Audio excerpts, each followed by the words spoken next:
For more latest videos and updates, please subscribe our channel and hit the bell icon.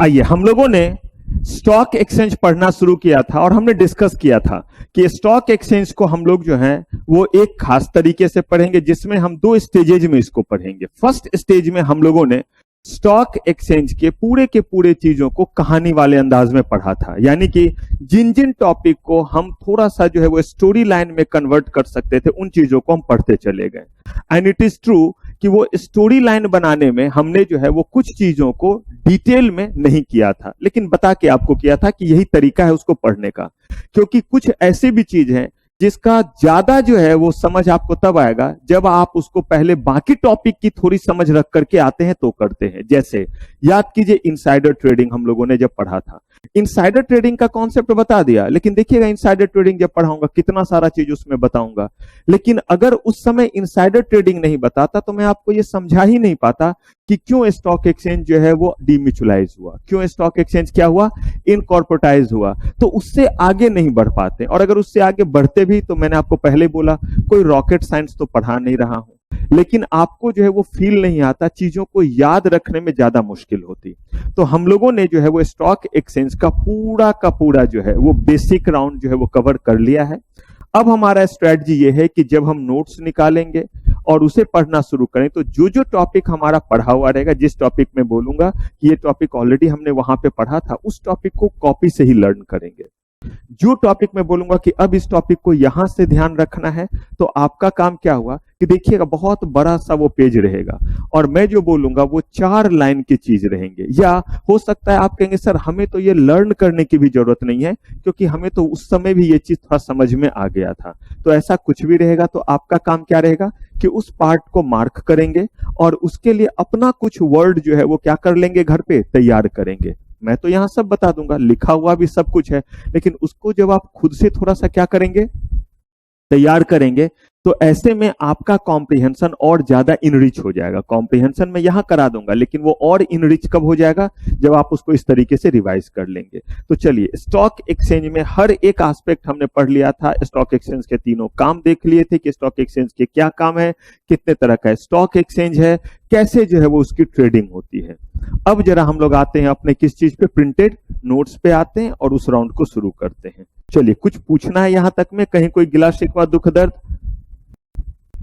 कोई basic चीज में कहीं कोई दिक्कत नहीं? बढ़े आगे।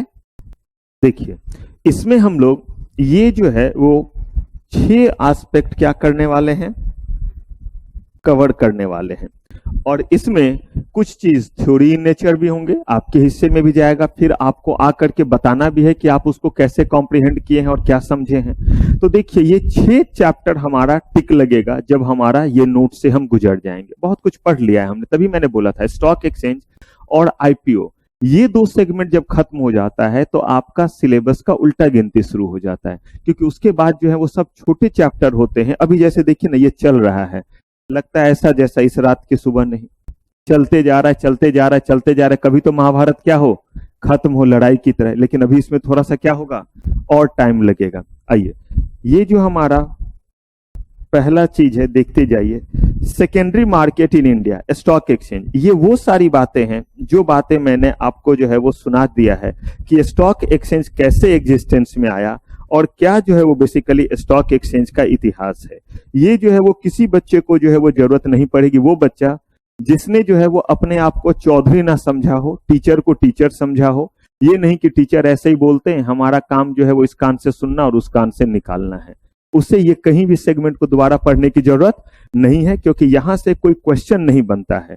यहां से जब कोई क्वेश्चन जो है दूसरा बनता है तो उसमें ये पार्ट प्ले करता है, किसी ओपन एंडेड क्वेश्चन का ये पार्ट बनता है, ये डायरेक्ट जो है वो क्वेश्चन नहीं बनता। और ओपन एंडेड क्वेश्चन का पार्ट बनने का क्या मतलब हुआ, ओपन एंडेड क्वेश्चन का पार्ट बनना हुआ how a stock exchange has been evolved in India. What was the need of evaluation of a stock exchange? The stock exchange, what we are facing today, has come after development of lot of phases.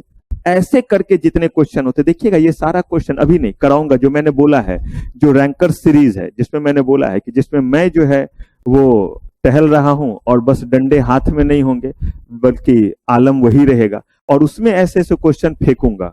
मैंने पहले ही बोला है, इस बार वो सीधा है, जो वैसे बच्चे होंगे बर्दाश्त करने वाले उन्हीं के लिए रहेगा। वो क्वेश्चन फेंका गया तो ऐसा ना लगे सर अब जाएं घर, तो जॉब है, मैंने कब बुलाया, कोर्स खत्म हो गया, टाटा गुड बाय। यही तो हर जगह होता है, कोर्स खत्म हुआ, आपकी इतनी टेस्ट ली, लिखने का प्रैक्टिस कराया, कॉपी चेक किया, सब तो किया, किडनी वगैरह मेरे पास है, बाकी तो दे दिया है, लेकिन थोड़े से और भी कुछ चीजें देने के लिए। और वो जो मैंने बोला बाद की तैयारी के लिए, जो कहते नहीं सर हम तैयार हैं उतना मेहनत करने को, तो उसमें ऐसा ही क्वेश्चन है कि ये क्वेश्चन दिया गया, आप बताइए। और उसमें ये नहीं कि सारा का सारा लिखिए, जल्दी बताइए इसको कैसे लेकर के जाइएगा, क्योंकि एग्जाम में 2-3 महीने का टाइम मिलता है। क्वेश्चन वो दे देते हैं और बोलते हैं 2-3 महीने बाद लिख करके जमा कर देना, ऐसा ही होता है। क्वेश्चन दे देते हैं, बोलते 2 महीने बाद आकर के कॉपी जमा कर देना। 3 ही घंटे में आंसर करना रहता है, उसी समय सोचिएगा और उसी समय क्या करना रहता है, लिखना रहता है। और यकीन मानिए ये तब तक नहीं होगा जब तक आप उस कंडीशन में नहीं होंगे। मुझे बताइए कोई ऐसा खेल जिसमें बिना नेट प्रैक्टिस के लोग खेलने चले जाते हैं, जिसको प्रैक्टिस बोलते हैं। जब खेल में भी लोग प्रैक्टिस करते हैं तो जरा सोचिए, आप तो इतने प्रोफेशनल कोर्स को करने जा रहे हैं और आप कहते हैं कि नहीं सर हम एवी जाकर के लिख देंगे। और यकीन मानिए शुरू से कहता रहा हूं पहले दिन से कि अगर सारी बात फॉलो करेंगे तो सवाल ही नहीं उठता है कि आप फेल कर जाएंगे या रैंक नहीं लगेगा। और यह भी बोला था कि अगर नहीं माने तो कुछ भी कर लीजिए और पास करके दिखा दीजिए। आज भी उसी चीज पे खड़ा हूं। ये नहीं कि वो पहला दिन एवी बोल दिया, बोलने में तजुर्बा है तभी ये चीज आपको बोल रहा हूं। तो इसीलिए अगर इस तरह की प्रैक्टिस नहीं रहेगी कि हाँ सर कोई क्वेश्चन है तो कैसे फ्रेम करेंगे, और बड़ा सिंपल सा चीज है, वो कस्टमाइज प्रैक्टिस होती है बेसिकली, कुछ लोगों के साथ ही हो सकती है। हाँ जी जल्दी बताइए इसको कैसे फ्रेम करेंगे, सर इसमें ये लिखेंगे ये लिखेंगे ये लिखेंगे, गुड, इसका ये वाला पार्ट लिख के दिखाइए, क्योंकि मुझे पता है कि बाकी पार्ट तो लिख लेंगे लेकिन ये पार्ट लिखने में आपको क्या होगा, दिक्कत होगा। और आप लिखते में बोला हाँ ठीक है इस पार्ट को थोड़ा ये कर लीजिए, सारा नहीं, क्योंकि उतना कर नहीं पाएंगे। तो ऐसे ही हमें देखते जाना है कि कैसे करके। और ये मैं भी नए बच्चे का नहीं करा सकता, आपको पता है क्यों? क्योंकि उस बच्चे का मुझे नहीं पता है कि कौन सा पोर्शन वीक रहेगा, लेकिन आपका पता है, आपके कैसे एक एक बच्चे का कि किस जगह किस चीज में ये अटकेगा। आप चाहिए डेमो देखना तो डेमो दिखला सकता हूं किसी भी तरह का, कि क्वेश्चन दूंगा और बता दूंगा कि इस क्वेश्चन के इस पार्ट में ये वाली गलती जा करके करेंगे, या इस पोर्शन को वो मिस कर जाएंगे, उसको जरा सा भी मेंशन नहीं करेंगे, या इस 3 चीज में से ये 2 चीज पे जम के लिखेंगे और इस एक चीज को नहीं लिखेंगे, और इसमें ये तीनों को मिस कर जाएंगे और ये वाला आंसर इसमें लिख करके आएंगे। तभी तो कॉपी चेक करने में समय लगता है। जितना टाइम में आप लिखते हैं बहुत टाइम लगता है आपके उस कॉपी को उस तरह से क्या करने में, इवेल्युएट करने में। और तभी मैं बोलता हूं कि जब आप तक कॉपी जाए तो वो एक कीमती चीज है, आप उसको लेकर के पूछे जरूर। अगर आप खुद चौधरी हैं तो मैंने बोला ही कि सारे लोग जो है वो रैंक 1 नहीं आता है, एक ही आता है। सारे लोग रैंक होल्डर नहीं बनते और सारे सीएस को करोड़ों का पैकेज भी नहीं मिलता है। अब डिपेंड करता है कि आप कितना क्या करना चाह रहे हैं, मेहनत। तो यहां पे जो है ये वाला पार्ट की हमें जरूरत नहीं है, क्योंकि इसमें बस वही सब है जो मैंने आपको स्टॉक एक्सचेंज का हिस्ट्री बताया था। अब आइए इसके बाद हम आते हैं कहां पे, ट्रेडिंग मैकेनिज्म में। और ट्रेडिंग मैकेनिज्म में भी जो ऊपर वाला पोर्शन था उसमें कहीं भी कुछ भी हमारे लिए नहीं है, जो हमें क्या करना है, लर्न करना है। खूब सारी बात हमने की है कि ट्रेडिंग मैकेनिज्म कैसे काम करता है, लेकिन यहां पे अब हम रुकेंगे और जहां रुका वहां के चीज को मार्क करेंगे, ये हमें ध्यान रखना है। अब ये क्या है वो सुनिए। स्टॉक एक्सचेंज में हम अपने आप को लिस्ट करते हैं, हाँ या ना, बोलते जाइएगा। अगर हम स्टॉक एक्सचेंज में अपने आप को लिस्ट करते तो क्या हमें लिस्टिंग का प्रोसेस पता है? मुझे एक चीज बताइए, अगर मैं शुरुआत यहां से करता तो क्या यहां लिस्टिंग प्रोसेस बता रहा होता? कैसे बता पाता? वो तो लिस्टिंग वाले रेगुलेशन में बताऊंगा। लेकिन अब हमें पता है कि लिस्टिंग कैसे की जाती है, और मैंने बोला कि अगर कोई एनएससी में लिस्टेड है और बीएससी में लिस्टेड है तो वो कहलाएगा लिस्टेड सिक्योरिटीज। तो क्या आपको समझने में बहुत दिक्कत हो रहा है? मुझे लगता है अगर आप थोड़ा रीड भी करेंगे ईमानदारी से तो खुद भी समझ लेंगे। The securities of a company which have signed the listing agreement with the stock exchange are traded as listed securities in that exchange. जब आप लिस्टिंग के लिए जाते हैं तो आप उस एग्रीमेंट को क्या करते हैं, साइन करते हैं, और आप कहते हैं कि मैं ये सारे कंप्लायंस क्या करूंगा, पूरा करूंगा। और वो कंप्लायंस एलओडीआर रेगुलेशन में दिया हुआ है, जो पूरा का पूरा चैप्टर बताऊंगा, इसी में आपका एक पार्ट है। ये देखिए यहां पे अगर आप देखेंगे अपने पहले पेज पे जो मैंने आपको दे दिया ताकि आपको पता रहे कि इस यूनिट में क्या क्या पढ़ने वाले हैं। यहां पे देखिए listing obligation and disclosure requirement है। यहां आएंगे तो पूरा का पूरा वो रिक्वायरमेंट पढ़ेंगे, कौन कौन सा लिस्टिंग एग्रीमेंट के साथ क्या क्या कंप्लायंसेस करेंगे। तो ऐसे सिक्योरिटीज को हम क्या बोलते हैं? अब आप कहेंगे सर तो ये कौन सा बड़ा चीज आप बता रहे हैं जो इस पे फोकस कर रहे हैं, इसीलिए क्योंकि 3 मार्क्स में हम लोग पूछ देते हैं, listed securities and permitted security. आप कहेंगे सर मार्क्स भी बता रहे, कर दिया क्वेश्चन सेट क्या?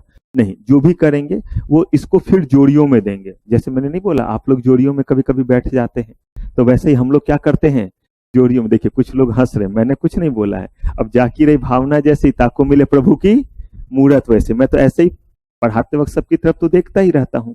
तो अब यहाँ पे कह रहे हैं कि लिस्टेड सिक्योरिटीज क्लियर है, वो सिक्योरिटी जो किसी स्टॉक एक्सचेंज में क्या है, लिस्टेड है, वो क्या कहलाया। अब देखिए परमिटेड सिक्योरिटीज क्या हुआ। लिस्टेड सिक्योरिटीज ने कहा कि हमें अपने स्टॉक एक्सचेंज में लिस्ट करो, और क्यों लिस्ट करो, क्योंकि इनको सेबी ने बोला कि अगर आप चाहते हैं पब्लिक के बीच में शेयर इशू करना तो अपने आप को स्टॉक एक्सचेंज में क्या करना पड़ेगा, अपने आप को स्टॉक एक्सचेंज में आपको लिस्ट करना पड़ेगा। कहा कि वेरी गुड, हम करेंगे क्योंकि हम मजबूर हैं, लाचार हैं, अदरवाइज हमारा करने का कोई मन, क्योंकि पैसे तो मिल गए लोगों से, मिल गए ना, आपने शेयर इशू किया, पैसे तो उसी समय मिल गए। उन्होंने बोला लिस्ट करने, अब हर साल पैसे देने हैं। कहा ठीक है देंगे। अब देखिए आप स्टॉक एक्सचेंज में नहीं गए, बल्कि स्टॉक एक्सचेंज कह रहा है, और क्या कह रहा है कि आपके शेयर्स को हम अपने स्टॉक एक्सचेंज में जो है वो ट्रेड करने का परमिशन दे देंगे। क्या करने का परमिशन? आखिर स्टॉक एक्सचेंज ऐसे क्यों मरा जा रहा है? क्योंकि कभी कभी जो है वो टीचर का नाम स्टूडेंट से होता है, और कभी जो है वो स्टूडेंट का नाम टीचर से, कभी जो है वो पिता की पहचान उसके बच्चे से, और कभी बच्चे की पहचान उसके पिता से होती है, या माता से, जो भी कहिए, माँ पापा जो भी हो।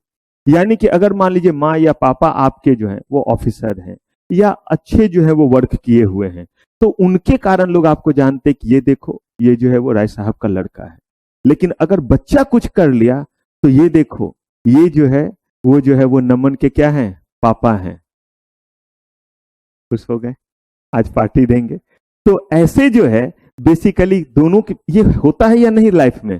ठीक वैसे ही अगर कंपनी जो है वो अपने आप को क्यों एनएसई में लिस्ट कर रही है, क्योंकि एनएसई में लिस्टेड कंपनी का क्रेज है कि कंपनी लिस्टेड इन, कंपनी जो है वो है आपका इंफोसिस, कंपनी है टीसीएस।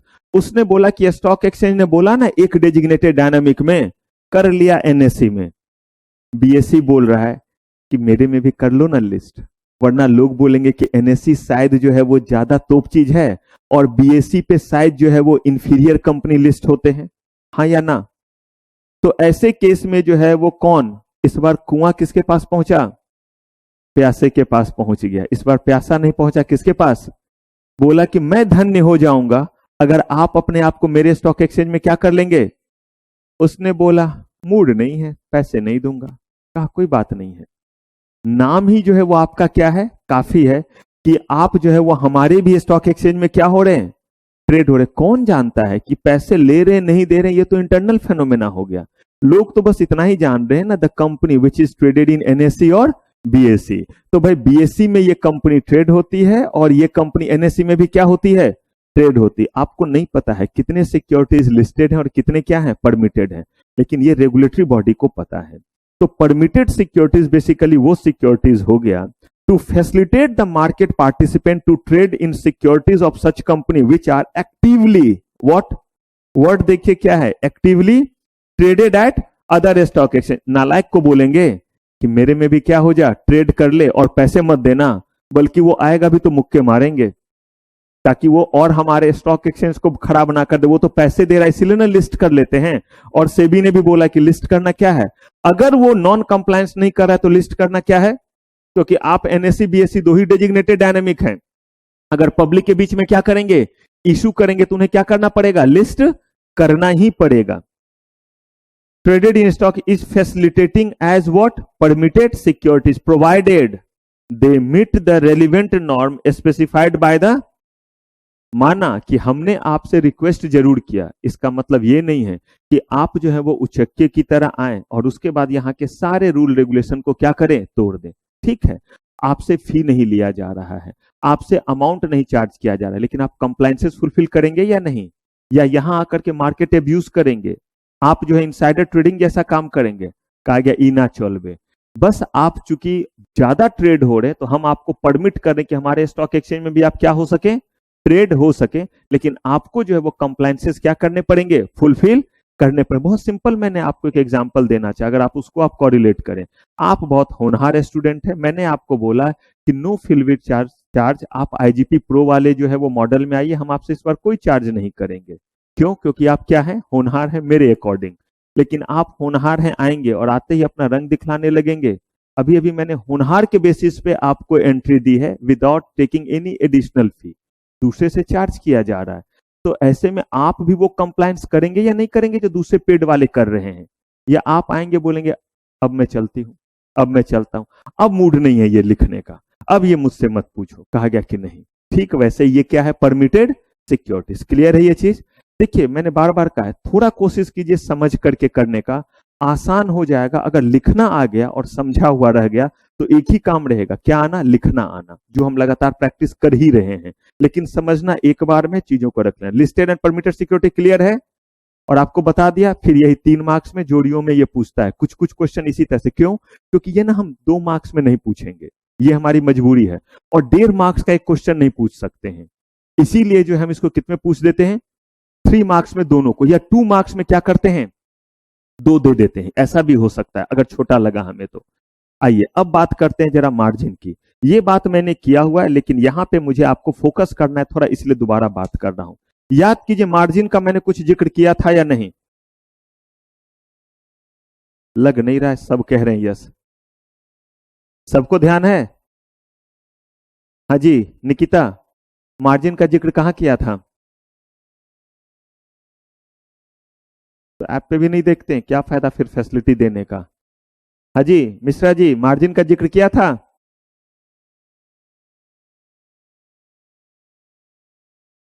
कुछ याद आ रहा है? अच्छा मार्जिन ये डिपोजिटरी में नहीं थे, कोई नहीं, थोड़ा सा आप, हालांकि इसमें मैंने थोड़ा जिक्र किया था, ये डिपोजिटरी में ज्यादा जिक्र किया था। आपने डिपोजिटरी क्लास की थी, डिपोजिटरी सिस्टम? हाँ डिपोजिटरी सिस्टम तो किया था आप लोगों ने।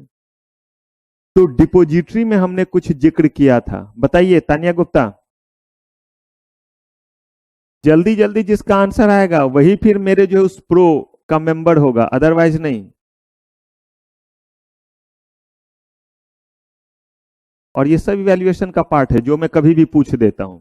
इवैल्यूएशन भी मेरे तरीके से, जज भी मैं, वकील भी मैं। किनके किनके पास जवाब है मार्जिन का, कि मार्जिन का हमने क्या डिस्कशन किया था?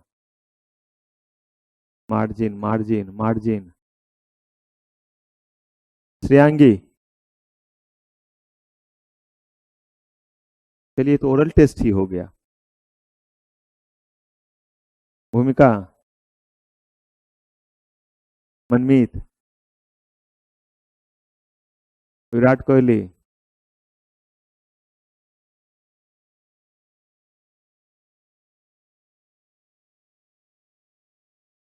ठीक है, यही मार्जिन है। और अगर आपको ध्यान हो तो हमने इस चीज को, हाँ जी ये देखिए, यहां पे हम लोगों ने इस चीज को जिक्र किया था। अगर और आप देखें तो हमने, देखिए क्यों थोड़े सीक्वेंस में जा रहा हूं, क्योंकि इसकी हमें जरूरत पड़ेगी, इसीलिए पहले इसको बताया था आपको।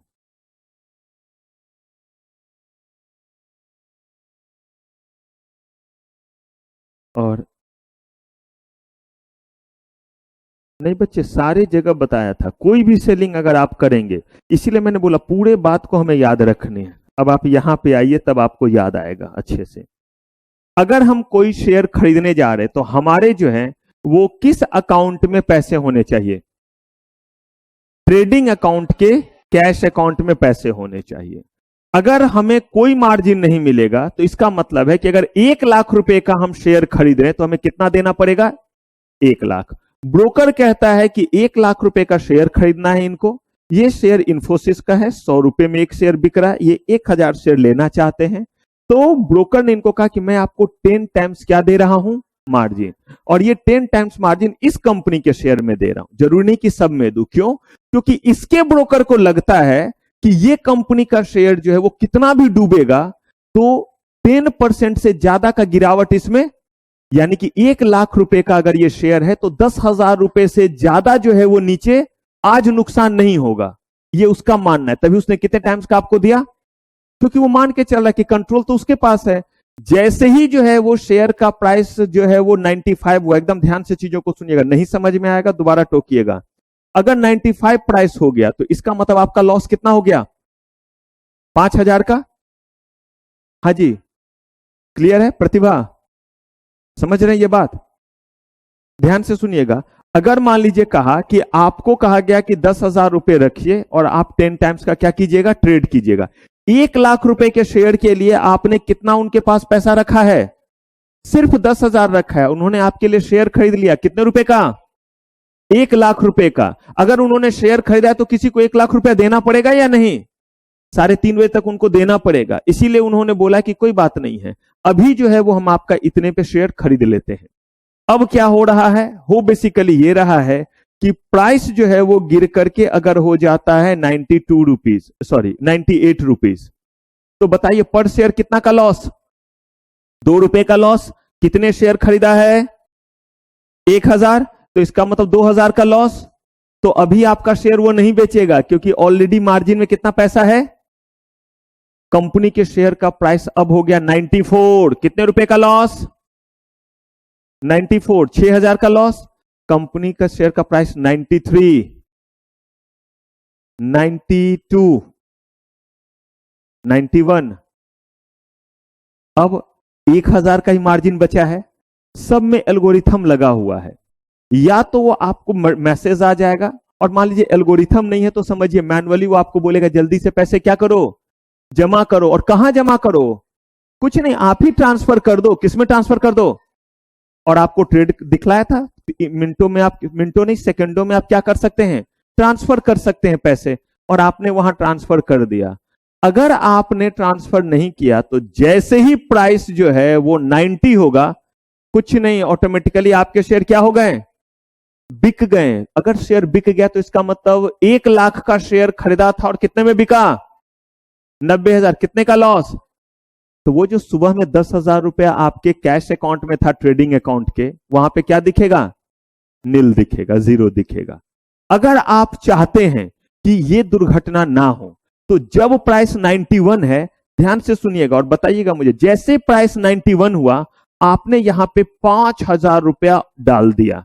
कितना डाल दिया, जिनसे पूछूंगा वही जवाब दीजिएगा, कितना रुपया डाल दिया। अब मुझे बताइए किस प्राइस तक आपका जो है, बोलना नहीं है, किस प्राइस तक जो है वो आपका शेयर बचा हुआ है और वो ऑटोमेटिकली नहीं बिकेगा। सोच लीजिए, क्वेश्चन समझ गए सब। फिर से बोल रहा हूं, उसने जो है वो 10,000 पहले दिया हुआ था, प्राइस कितने रुपए हो गए हैं, 91। तो उसने सोचा 90 होते ही शेयर क्या हो जाएगा, मेरे अकाउंट से चला जाएगा। तो उसने क्या किया कि इसी अकाउंट में और 5,000 क्या कर दिया, ट्रांसफर कर दिया। कितने ट्रांसफर कर दिए, 5,000। अब कितने तक के प्राइस पे वो बचा रहेगा, यानी किस प्राइस के पहुंचने पे अब उसका सौदा कट जाएगा या स्क्वायर ऑफ हो जाएगा, तो ये आपको बताना है। बताइए मुस्कान, पिंकी, 85। हाँ जी दिशा, जल्दी जल्दी, इतना क्यों, 85। प्रिया, सॉरी प्रीति, एक और प्रीति गायब है ना, हाँ अच्छा, इधर बताइए निभा, पक्का, प्रतिभा, किस प्राइस तक पे। इसको करने का बस एक ही तरीका, क्या तरीका है, बस आप देखिए कि लॉस कितने तक का बियर कर सकते हैं, ये बताइए। पहले कितने दिए हुए थे और कितना जमा किया, यानी कि 15,000 का लॉस आप झेल सकते हैं। और 15,000 का लॉस झेलने का मतलब है एक शेयर लिया था कितने में, 100 रुपए में, तो पर शेयर कितने रुपए तक का लॉस झेल पाएंगे, सिर्फ 15 रुपए का। इसका मतलब अगर आपका 86 तक है तो सुरक्षित है, 85 होने पे आपका शेयर क्या हो जाएगा, 85। पिछले बार कितने पे हो रहा था, 90 पे हो रहा था। अब अगर बताइए मुझे कि अगर 86 रहा, कितना था, फिर कट जाएगा इनका सौदा 85 आते ही। इसने जो है वो धड़ाक से जो है वो फिर से कितना जमा कर दिया। आप बोलिएगा एक ही बार सारा पैसा दे देता। आपको ऐसे लग रहा है ना, मैंने ऐसे चिंदी चोरी करके 5-5 हजार कह रहा हूं, ये लाखों करोड़ों का मामला रहता है। और किसी के लिए किसी में 5 हजार देने में भी बड़ी दिक्कत होने लगती है, क्योंकि आपने क्या सोच के शेयर लिया और किस डायरेक्शन में वो जा रहा है। और 5 हजार दे दिया तो इसका मतलब 80 रुपए तक को बचा लेगा। तो ये जो शुरू में था दैट इज कॉल्ड मार्जिन, जो 10,000 से ट्रेड शुरू किया। और ये जो बीच बीच में देता जा रहा है इसको क्या बोलते हैं, मेंटेनेंस मार्जिन। मार्जिन को क्या किए हुए है, मेंटेन किए हुए हैं। जितना एब्सर्ड सिचुएशन होगा उतना जो है मेंटेनेंस मार्जिन क्या होता जाएगा, बढ़ता चला जाएगा। क्लियर है। तो मार्जिन समझ गए और मेंटेनेंस मार्जिन समझ गए। यही पूरा का पूरा चीज वहां पंचायत में लिखा हुआ है, जो वहां पे रिटेन में लिखा हुआ है वो यही बात लिखी हुई। क्लियर है। अब मुझे बताइए, अभी मत पढ़िए उस लैंग्वेज को, अब ये उनके लिए जो सही में सीएस बनना चाहते हैं। ऐसे घूमने फिरने आप आए, टाइम पास करने के लिए आए तो कोई बात नहीं है। अब मुझे बताइए, आपको वो लैंग्वेज पढ़ना नहीं है जो उसमें लिखा हुआ है। अगर मान लीजिए ये आपसे पूछा जाए कि क्या है मार्जिन और क्या है मेंटेनेंस मार्जिन, तो मुझे बताइए क्या आपका समझा हुआ नहीं है। समझा हुआ इस लेवल पे है कि नहीं कि आप किसी को एग्जाम्पल दे दे के मार मार के समझा देंगे, तो समझा देंगे, टीचर की तरह समझा देंगे। तो मुझे बताइए जब आप टीचर की सर समझा देंगे तो टीचर का काम खत्म हुआ या नहीं। मैं टीचर, आप बन गए टीचर इस कॉन्सेप्ट के लिए, तो टीचर का काम पूरा या नहीं। आपका काम क्या है अब, कि इसको लिखना। और ये लिखने के लिए अगर आपको उसको रट करके देना पड़े दोबारा, तो मुझे बताइए इतने समझाने का फायदा होगा। तब तो वाकई में इतने की जरूरत नहीं थी, तब तो नोट्स दिया ही, थोड़ा सा बोल देता, पढ़ लीजिए रट लीजिए। इसका मतलब आपका मैं वही दर्द बचाना चाह रहा हूं कि वो रट रट करके ज्यादा नहीं दे सकते।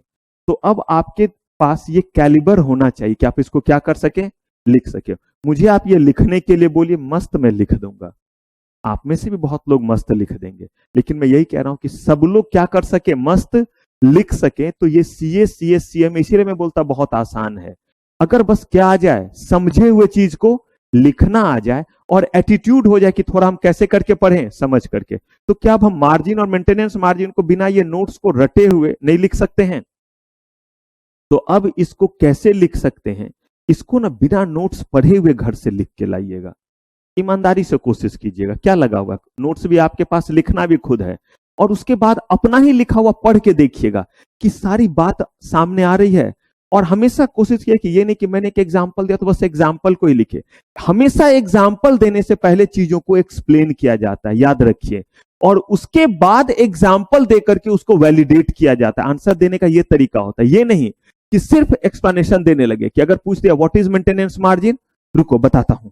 एक आदमी ने एक शेयर खरीदा, इतने बजे खरीदा, इतने बजे बेचा, ऐसे नहीं। ये आंसर देने का तरीका, आप बहुत खुश होंगे और लोगों के बीच में भी आपकी बहुत वाहवाही है। क्यों वाहवाही है, क्योंकि आप 4 दोस्तों को समझा दिए जो नहीं आए थे कि देखो ऐसे सब बोल रहा, और तेरी ते इस बार तो एकांत सुपर हिट कर जाएगा, इसने तो फोड़ डाला, मतलब समझा दिया किसी को तो।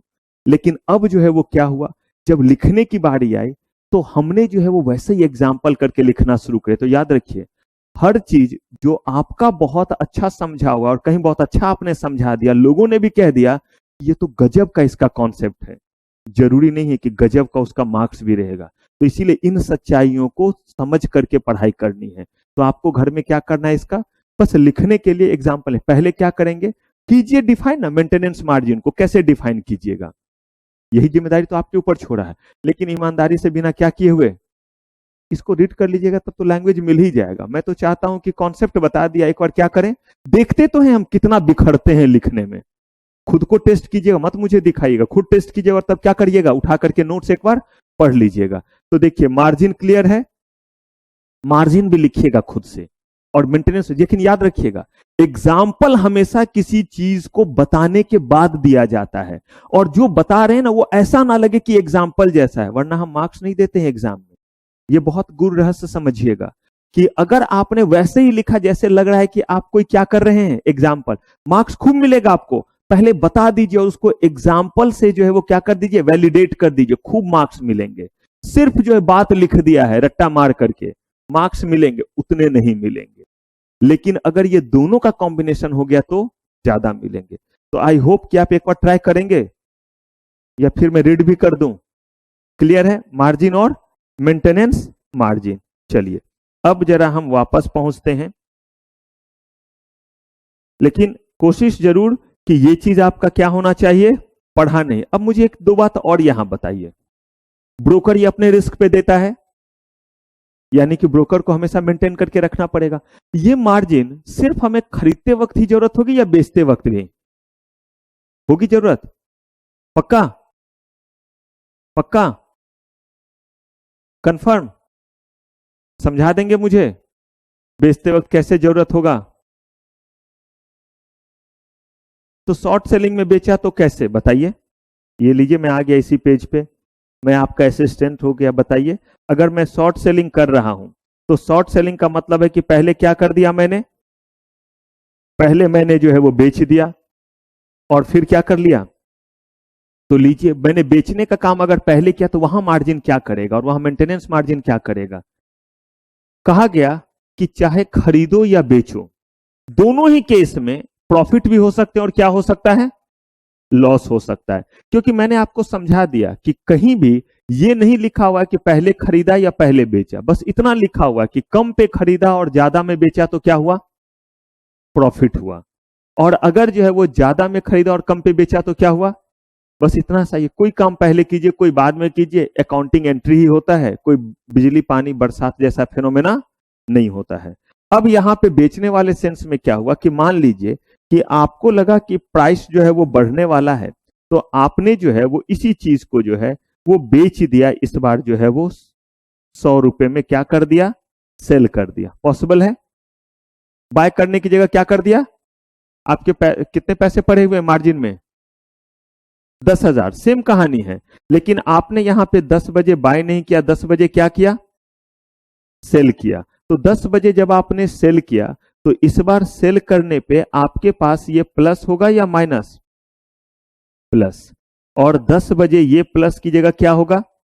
माइनस, क्योंकि आपने क्या किया है? सेल किया है। क्लियर है? अकाउंट में कितने रुपए थे मार्जिन में, ट्रेडिंग अकाउंट में? 10,000। अगर कंपनी के शेयर का प्राइस कम होता जा रहा है तो आपको मार्जिन की चिंता होगी। मार्जिन की चिंता तब होती जब नुकसान हो रहा होता है। तो अगर हमें जो है वो लगातार प्राइस नीचे जा रहा है, जितना प्राइस कम होगा उतना ही तो प्रॉफिट होगा, नहीं होगा? क्योंकि आपने 100 रुपए के रेट पे बेचा है। अब अगर प्राइस 95 हुआ तो इसका मतलब आप खरीदेंगे, कितने का फायदा हो जाएगा? इस बार मार्जिन पे कोई फर्क नहीं। अगर प्राइस 90 हो गया तो जा शेयर खरीद लिया जाएगा, सौदा कट जाएगा, हमारा स्क्वायर ऑफ हो जाएगा। कहा नहीं, अगर 90 हो गया तो 10,000 का क्या हो चुका है? फायदा हो चुका है। 80 हो गया तो कितने का फायदा हो चुका है? तो इधर जब चीज कम होता जा रहा है तो मार्जिन और मेंटेन करने की जरूरत नहीं है। लेकिन अगर यही प्राइस जो है वो 105 हो गया तो 5,000 का नुकसान। अगर प्राइस 109 हो गया तो जैसे ही 109 हुआ, या तो जो है वो फिर से पैसे डाल दीजिए, जो भी आपको डालने, 5,000 डाल दिया तो कितने तक बचा पाएंगे? फिर 115 तक। जैसे ही 110 हुआ और कुछ भी पैसा और नहीं डाला था, वैसे इस बार शेयर बिक जाएगा या खरीदा जाएगा? खरीदा जाएगा। ऑटोमेटिकली आपके नाम से शेयर को क्या कर लिया जाएगा? बाय कर लिया जाएगा। और चूंकि बाय जो किया गया है वो बाय जो है वो कितने में किया गया है? 110 में किया गया है, तो वो 110 हमने क्या कर दिया? लिख दिया। तो जब बाय करते हैं तो माइनस होता है, तो ये जो है वो कितना हो गया? माइनस 10,000। हमारा 10,000 पहले से प्लस था, ये दोनों गया और हमारे अकाउंट में कितना बचा? नील। और ये तो वैसे ही खरीदा गया और बेच लिया गया, तो ये तो वैसे ही नील हो गया। तो बेचे जाने पे भी पहले आपको मार्जिन को क्या करना पड़ेगा? मेंटेन। और याद रखिए यहां पे सारे शेयर्स में मार्जिन अवेलेबल। दूसरा, किस ब्रोकर के जरिए आप कर रहे हैं ये भी मैटर करता है, क्योंकि सेबी ने ये ब्रोकर का डिस्क्रिप्शन दिया है, लेकिन कुछ ही कंपनीज के लिए। पहले जो है वो सेबी बहुत मार्जिन देती थी। आज के समय में ये ट्रेड करना लीगल तरीके से पॉसिबल नहीं, इसलिए बहुत ज्यादा डब्बा ट्रेडिंग हो रहा है। डब्बा ट्रेडिंग का मतलब होता है जहां पे बिना जो है वो रियल कौन पर्सन ट्रेड कर रहा है, ट्रेड हो रहा है। कैसे ट्रेड हो रहा है? ये ब्रोकर अपने अकाउंट में कर रहा था ना, वो जिम्मेदारी ले रहा था। ऐसे ही वो क्या करते हैं, सबका पैसा ले लेते हैं और जिस समय कोई ट्रेड नहीं कर रहा होता है उसके बदले का पैसे जो है वो दिखला करके दूसरे के लिए क्या कर लेते हैं, ट्रेड कर लेते हैं। अगर और एग्जांपल आप समझना चाहिएगा कि हम सब लोग प्रीमियम पे करते हैं मेडिकल इंश्योरेंस का, तो जो प्रीमियम पे करते सब एक ही साथ तो बीमार नहीं पड़ जाते हैं, तो प्रीमियम का पैसा सबका आया हुआ है। अगर किसी का क्लेम आया 50,000 का तो 2,000 मैं मान लीजिए देता हूं, मान लीजिए ईयरली कोई और देते हैं, तो ऐसे ही करके जो है वो हम लोग सब जो दे रहे वो तो कंपनी के पास आ गया। अब किसी जगह उसने ट्रीटमेंट कराया तो उस हॉस्पिटल को इंश्योरेंस कंपनी पैसे देगी या नहीं? हमारे ही आपके वाले जो पैसे में से किसको चला गया, उसको चला गया। ठीक वैसे ये करा लेते हैं। सेबी ने ये प्रैक्टिस डिसअलाउ किया हुआ, ये इलीगल प्रैक्टिस है। अगर कहीं होता है तो लीगल में जो है वो कुछ ही मार्जिन दिया हुआ है। चलिए अब जरा यहां वापस आते हैं, फिर बढ़ते हैं। अब देखिए इस जगह book closure and record date, ये आप लोगों ने कंपनी लॉ में भी पढ़ा होगा, लेकिन मैं आपको के कंपनी लॉ के नॉलेज को कभी चैलेंज नहीं कर रहा हूं, विथ ऑल ड्यू रेस्पेक्ट। लेकिन जहां मुझे लगता है कि मुझे तसल्ली हो जानी चाहिए, क्योंकि ये चीज सिक्योरिटी लॉ में भी पूछ देता है। हालांकि अगर आप पढ़े हैं तो जरूरत नहीं है इसको यहां पढ़ने की, लेकिन चूंकि इसमें भी पूछा हुआ है 3 मार्क्स में क्वेश्चन, ये सब क्वेश्चन सब 3 मार्क्स वाले होते हैं। Book closure and record date, या हो सकता है कि इस पेपर का जब आप रिवीजन कर रहे हो तो शायद आपके दिमाग में ये बात ना रहे कि हमने जो कंपनी लॉ में ये पार्ट पढ़ा है उसको ध्यान रखना चाहिए, बस इसी पर्पज से मैंने इसको दिया हुआ है। तो यहाँ पे बुक क्लोजर का मतलब होता है कि कंपनी बुक तैयार करती है, अकाउंट अपना बनाती है, जिसमें ढेर सारे फाइनेंशियल स्टेटमेंट होते जिसको कीप करती है। लेकिन अगर आप कंक्लूजन पे पहुंचना चाहते हैं तो कंक्लूजन पे पहुंचने के लिए आपको एक डेट तय करना पड़ता है और ट्रांजेक्शन्स के एंट्री को रोकना पड़ता है। We can not stop the transaction. Transaction तो हर दिन हर घड़ी होता रहेगा, लेकिन उसके एंट्री को हम क्या करते हैं, रोकते हैं कि यहां तक की एंट्री को हम कंसीडर करेंगे। कंसीडर जैसे अगर मान लीजिए कि मैं इधर क्लास ले रहा हूं, साथ ही साथ आपको बोला कि भाई पिछला तैयारी होना ना चाहिए, कभी भी सरप्राइज टेस्ट ले सकता हूं, तो इसका मतलब है कि उन टॉपिक्स का जो टॉपिक्स पढ़ा चुका हूं उसका क्या हो सकता है, टेस्ट। और एक बता दिया कि यहां तक के टॉपिक, तो क्या उसके बाद मैं आज पढ़ा नहीं रहा हूं, या सर पढ़ा नहीं रहे हैं? आपको टेस्ट का बता दिया कि यहां यहां यहां का लेंगे, हुआ टेस्ट? हाँ अच्छा, तो वो जो है वो जो भी रहे, कहने के बाद आपको बता देते हैं कि ये टेस्ट रहेगा। भोले सर लोग हैं, बता देते हैं, नहीं जानते स्टूडेंट कितना दुष्ट है कि इसी चीज का क्या करेंगे, हम आपसे टेस्ट लेंगे। अब जो है वो उन्होंने आपको बता दिया, लेकिन उसके बाद पढ़ा रहे हैं या सिर्फ वो बोल करके उस दिन से बैठे हुए हैं? ठीक वैसे ही कंपनी को एसरटेन करना है कि मेरा कितना प्रॉफिट हुआ, कितना क्या हुआ, लॉस हुआ। तो बताइए ना किस डेट, क्योंकि उसके बाद की एंट्री अगर उसमें लगातार डालते रहेंगे तो कभी एसरटेन कर पाएंगे? तो इसी को बोलते हैं कि बुक को क्या कर दिया जाना, क्लोज। ये एक वर्चुअल सेंस होता है, वास्तव में ऐसा नहीं कि ताला लगा के बंद कर दिया, ऐसा कुछ नहीं होता है।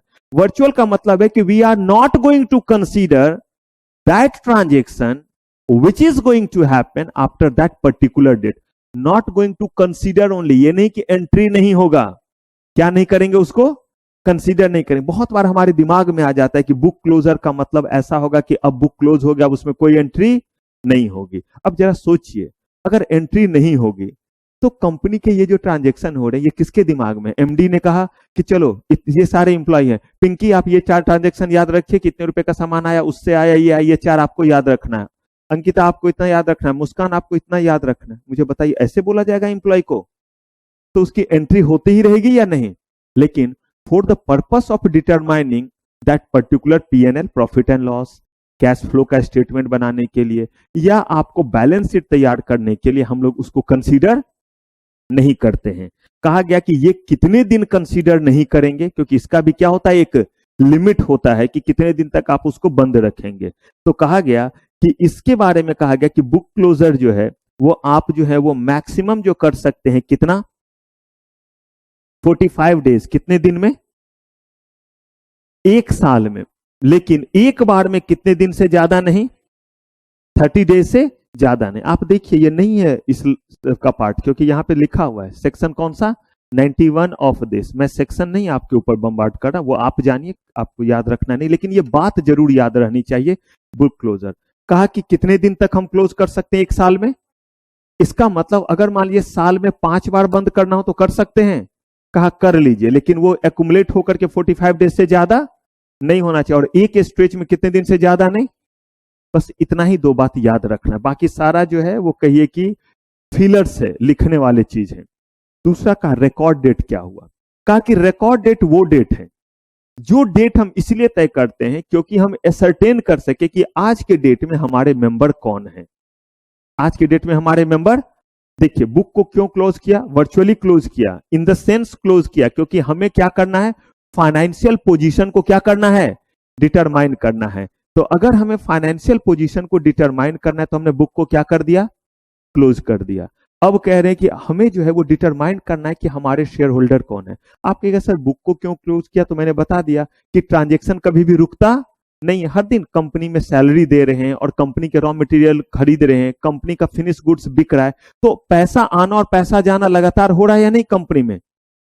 इसीलिए हमने कहा कि इस पर्टिकुलर डेट तक काम करें। ठीक वैसे ही कंपनी के शेयर्स हैं तो शेयर्स तो लगातार खरीदा और क्या किया जा रहा है, खरीदा और बेचा जा रहा है। अगर ये लगातार खरीदा बेचा जा रहा है तो मुझे बताइए इस केस में कैसे मैं पता करूं कि आज शेयर किसके पास है जब तक कोई डेट ना दूं। आपने तो T+2 वाला भी कॉन्सेप्ट पढ़ा है कि शेयर्स जो है वो आपने ट्रांसफर कर दिया, लेकिन इसे पहुंचने में कितने दिन लग गए, इसे पहुंचने में जो है वो 2 दिन लग गए। अब इस बीच में वो कहां पे है, तो इसीलिए हम क्या बता देते हैं, एक डेट बता देते हैं और कहते हैं कि इस डेट को जिसका नाम रजिस्टर ऑफ मेंबर में रहेगा उसको हम क्या करेंगे, एक पर्टिकुलर काम के लिए मेंबर मानेंगे, और वही डेट क्या कहलाता है, record date. And we need to determine record date for various purpose, बहुत सारे कामों के लिए, चाहे राइट इशू करना रहे, चाहे आपको डिविडेंड देना रहे, चाहे आपको बोनस इशू करना पड़े, चाहे आप कोई भी और तरह का जो है क्या लाने के लिए जा रहे हैं, इशू लाने जा रहे हैं। कुछ पूछना चाह रहे हैं,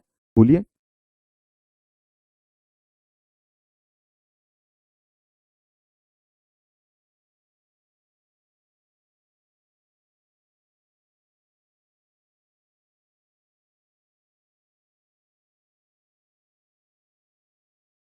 कोई नहीं, हमें बस इतना पता है कि जब आपका रजिस्टर ऑफ मेंबर में आपका क्या होना चाहिए, नाम होना चाहिए, और रजिस्टर ऑफ मेंबर में अगर आपका नाम है और आज के डेट में जो चेंज होता है उसके अकॉर्डिंग किसके पास रिकॉर्ड है, डिपोजिटरी के पास, जो भी कहिए, अगर वहां पे आपका नाम है तभी जाकर के हम उसको क्या मानेंगे कि आप क्या है, हमारे मेंबर है। और इसको लेकर के आपने सेक्शन भी पढ़ा होगा और केस लॉ भी पढ़ाया गया होगा कि एक पर्सन ने जो है वो शेयर्स जो है वो खरीदा और उसने जो है वो शेयर्स को अपने नाम से रजिस्टर करने के लिए बहुत लैंडमार्क केस है कंपनी लॉ का। जब आप शेयर्स प्रोस्पेक्टस या जब आप कैपिटल वाला पोर्शन उसमें पढ़ रहे होते हैं, नहीं तो पढ़ेंगे आगे, बताया जाएगा अगले राउंड में। उसमें बेसिकली क्या होता है कि कंपनी के जो है कोई पर्सन है, उसने जो है वो कंपनी का शेयर खरीदा और कंपनी के शेयर खरीदने के बाद उन्होंने कंपनी को रिक्वेस्ट किया कि मेरा नाम रजिस्टर ऑफ मेंबर में क्या किया जाए, शामिल किया जाए। 42 डेज हो गए और उनका नाम रजिस्टर ऑफ मेंबर में शामिल नहीं हुआ। उसी बीच में कंपनी ने डिविडेंड डिक्लेयर किया था और उनको नहीं मिला। एक केस के अकॉर्डिंग उसी बीच में कंपनी का मर्जर अनाउंस हुआ, उनको पार्टिसिपेट करने का मौका नहीं मिला और ऐसे केस में उन्होंने केस फाइल किया। तो जब केस फाइल किया तो उनको कहा गया कि आपके पास राइट है ऐसा करने का, लेकिन हम आपको वो राइट नहीं दिला सकते हैं जो राइट आपको क्या बनने पे मिलता, कंपनी की तरफ से कॉन्ट्रावेंशन हुआ है, हम कंपनी पे, उसमें कंपनी के ऊपर भी पेनल्टी है और ऑफिसर्स इन डिफॉल्ट पे भी है, और इसमें जो है वो ज्यादा severe penalty officers in default पे इंप्रीजमेंट तक का प्रोविजन है, 447 तक भी हिट हो जाता है। पढ़े होंगे आप लोग या कुछ मैं भी बताऊंगा 447। तो उसमें जो है वो क्रिमिनल लायबिलिटी भी इंपोज हो जाती है। तो कहा कि वो भी इंपोज होगा, बट अनफॉर्चुनेटली हम आपको वो राइट नहीं दिला सकते हैं जो राइट आपको किसके कारण मिलता, क्योंकि आप मेंबर थे ही नहीं। जिन लोगों के कारण आपको नुकसान हुआ हम कंपनसेशन वगैरह दिलाएंगे, but we can not go for specific relief, क्योंकि अगर स्पेसिफिक रिलीफ दिया जाना संभव होता है तभी तो स्पेसिफिक रिलीफ का क्या आता है, ऑर्डर आता है। उस समय आप मेंबर नहीं थे, हम आपको वो रिलीफ प्रोवाइड नहीं करा सकते हैं।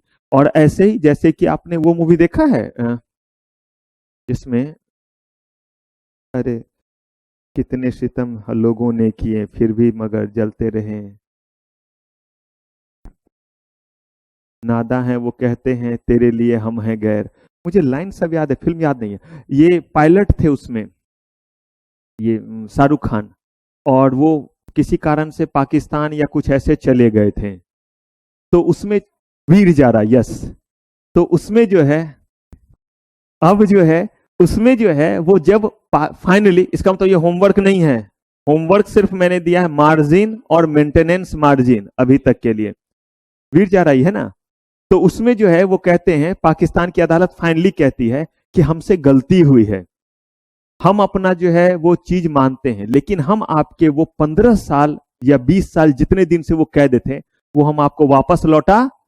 वैसे ही कोर्ट बोलेगा, हम मानते हैं कि आपके साथ जाती हुआ, लेकिन आपको हम मेंबर का वो राइट नहीं दिला सकते क्योंकि आप मेंबर नहीं थे। कंपनी को बोला हुआ है कि आपको जो है वो within this much of day, हर बंदे का अगर रिक्वेस्ट आया हो तो उसका नाम रजिस्टर ऑफ मेंबर में क्या करना पड़ेगा, मेंशन करना पड़ेगा। रिकॉर्डेड, क्लियर है। अब देखिए यहाँ पे मेरा काम बस यहाँ पे है, ये देखिए जहां पे एलओडीआर वर्ड बोला जा रहा है, इससे पहले का जुरिडिक्शन कुछ और था। ये कह रहा है, एलओडीआर रेगुलेशन कहता है a company is required to give, कितने दिन का नोटिस, डेज है या वर्किंग डे है, कह रहे हैं कि 7 वर्किंग डेज का नोटिस जो है वो किस में देंगे, एडवांस में देंगे। क्या करने के लिए, closure of record date to stock exchange where the securities of companies are. अगर हमारी कंपनी 5 जगहों पे लिस्टेड है, पॉसिबल है, तो 5 जगह देंगे या एनएससी बीएससी को देकर के टाटा गुड बाय, चाहे कितना भी छोटा स्टॉक एक्सचेंज क्यों ना। अगर आप लिस्टेड हैं तो आपको कम से कम बुक क्लोजर के और रिकॉर्ड डेट के कितने दिन पहले, कम से कम 7 दिन। आप और पहले बताना चाहे तो क्या कर सकते हैं, बता सकते हैं, लेकिन कम से कम 7 दिन पहले बताना पड़ेगा कि हम बुक को क्या करने जा रहे हैं, या हम रिकॉर्ड डेट क्या करने जा रहे हैं, डिक्लेयर करने जा रहे हैं। तो अब देखिए यहां एमसीक्यू बनता है या नहीं, तो इसीलिए ध्यान रखिएगा। देखिए बार बार मैं आपसे रिक्वेस्ट करता हूं, आपको सीएस बनना है, इस बात को बस समझिए, ये समझ के मत बैठा कीजिए कि हमने इस इंस्टीट्यूट को पैसे दिए तो सर के खून निचोड़ लेंगे, तो वो ले लीजिए आप पहले ही एक ही बार में सिरिंज से। लेकिन आप इस चीज को समझिए कि आप जिस पर्पस के लिए आए हैं वो पर्पस आपका फुलफिल होना चाहिए, और वो तब जब आप अपना पूरा एफर्ट लगाएंगे। और वो एफर्ट बस इतना ही है, इस चीज को जब आप तैयार कर रहे होंगे तो आपके दिमाग में रहना चाहिए कि कहां से क्या पूछा जा सकता है, एमसीक्यू। और जहां डेट वगैरह रहे वहां सबसे ज्यादा क्या रहता है, एमसीक्यू। ये 7 दिन एलओडीआर रेगुलेशन के कारण, और वो हमारा जो है वो एक जो हो गया 45 डेज मैक्सिमम, और एक स्ट्रेच में कितना, 30 डेज। क्लियर है। आइए अब हम आते हैं ब्लॉक डील और किस पे, बल्क डील, जो हमें यहां से नहीं करना है, ये बस हमें एक्स्ट्रा जानना है। याद कीजिए जरा, मैंने आपको क्या बोला था ब्लॉक डील और बल्क डील में। बल्क डील में क्या बोला था, नॉर्मल ट्रेडिंग विंडो से होगा या अलग से होगा, बल्क बल्क बल्क में नॉर्मल बोला था, तो बल्क में जो है वो नॉर्मल से, बल्क छोटा है ना, BUL के 4 है, ब्लॉक 5 है, तो वो एक्स्ट्रा कुछ ले लेगा। ऐसे याद रखिए, जैसे याद रखिए, क्योंकि ये चीज थोड़ा कंफ्यूजन करता है। तो बल्क में जब हो रहा है तो उस केस में बोला नॉर्मल ट्रेडिंग विंडो से होगा, कोई अलग से स्पेसिफिक टाइम, और ना ही प्राइसिंग को लेकर के था, मार्केट ड्रिवन प्राइसिंग भी होगा। यही 2-3 बात तो याद रखना था। लेकिन जो हमारा ब्लॉक डील था वो हमारा अलग विंडो से होता है, और उसमें इसीलिए अलग विंडो से क्योंकि उसमें प्राइसिंग भी जो हम देते हैं वो भी मार्केट ड्रिवन नहीं रहता है। मार्केट प्राइस से हम ज्यादा 1% प्लस और क्या हो सकते हैं। और इसके लिए देखिए इन्होंने क्या बोला, सेशन टाइम इसका क्या रहेगा, मॉर्निंग ब्लॉक डील विंडो, अलग विंडो से हो रहा है। और विंडो का मतलब सही मत समझिए सर कोई खिड़की है जो खुलता है और बंद होता है, नहीं। ट्रेड करने का इजाजत मिलना ही क्या कहलाता है कि विंडो ओपन है या क्लोज है। कि विंडो आपके लिए ओपन है क्लोज, इसका मतलब आपको ट्रेड करने की परमिशन है, तो आपके लिए ट्रेडिंग विंडो ओपन है। आपको परमिशन, जैसे इनसाइडर ट्रेडिंग केस में बताऊंगा आपको कि किस केस में किस किस पर्सन को शेयर में ट्रेड करने का परमिशन, उनके लिए ट्रेडिंग विंडो क्लोज माना जाता है। तो सही में क्लोज नहीं, वो वर्चुअल क्लोज होता है कि वो ट्रेड नहीं कर सकते हैं। तो जब ये स्पेशल विंडो से हो रहा है तो देखिए मॉर्निंग जो है वो आपका जो है वो मॉर्निंग ब्लॉक डील विंडो जो है वो कितने से कितने बजे, मार्केट ओपन होता है इस समय, नॉर्मल मार्केट नहीं होता है, तभी तो ये मार्केट आपका ओपन है।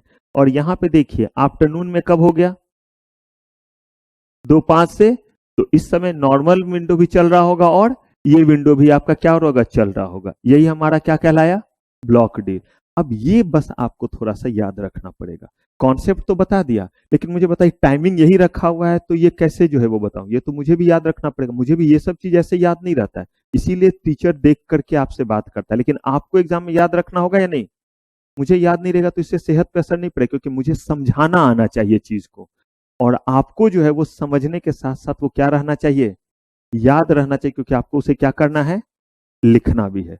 तो सुबह में कितने बजे, 8:45 टू 9, और इधर जो है वो कितने बजे, 2:05 से 2 बजे। इसके टाइमिंग वगैरह बदलने का राइट स्टॉक एक्सचेंज और सेबी को होता है, वो चाहे तो करेंगे, और करेंगे तो वो चीज आपके पास आ जाएगा। आइए, तो यहां से कुछ और पढ़ना है नहीं, सिर्फ क्या पढ़ना है जो मैंने आपको, हाँ जी। अच्छा, एक और चीज यहां नहीं, वो उसमें दिखलाऊंगा। ये सेंसेक्स को अब कैलकुलेट करना है, बताइए हमने इसका पूरा प्रोसेस पढ़ा है या नहीं?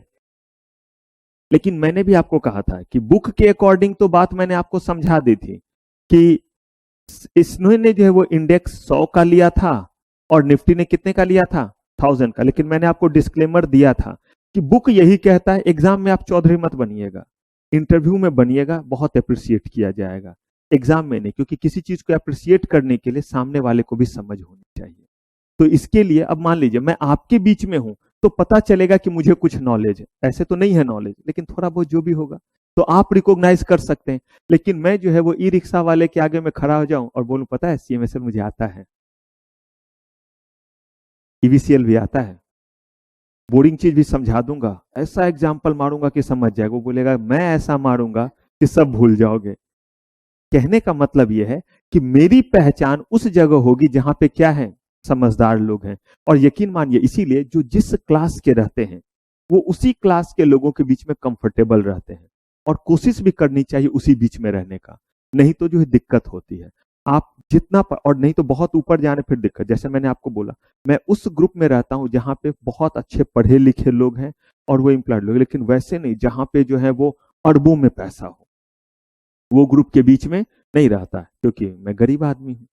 तो मैं कोशिश करता हूं जहां पढ़े लिखे लोग हैं तो पढ़े लिखे लोगों में चल जाऊंगा, क्योंकि यही थोड़ा बहुत है मेरे पास, पैसे तो 12 रुपए अकाउंट में है, तो उसी आसपास वाले लोगों के साथ क्या करना है, रहना है। तो यहाँ पे आप ध्यान रखिएगा, एग्जाम के लिए रखिए कि इनका बेस कितने का था, इंडेक्स का बेस बीएससी का और निफ्टी का था, तो था, हमने भी क्या, लेकिन तरीका आपको पता है कैसे कैलकुलेट फिर करते हैं, मार्केट कैपिटलाइजेशन के बेसिस पे कैसे इंडेक्स निकालते हैं। यही बढ़ते बढ़ते बढ़ते जो है वो आज पहुंच गया है जो आप 64-65 हजार और इधर देख रहे हैं 15,000। चलिए इन दोनों जगहों से खत्म। अब आइए यहां पे बात करते हैं किस चीज की, मार्केट सर्विलांस की।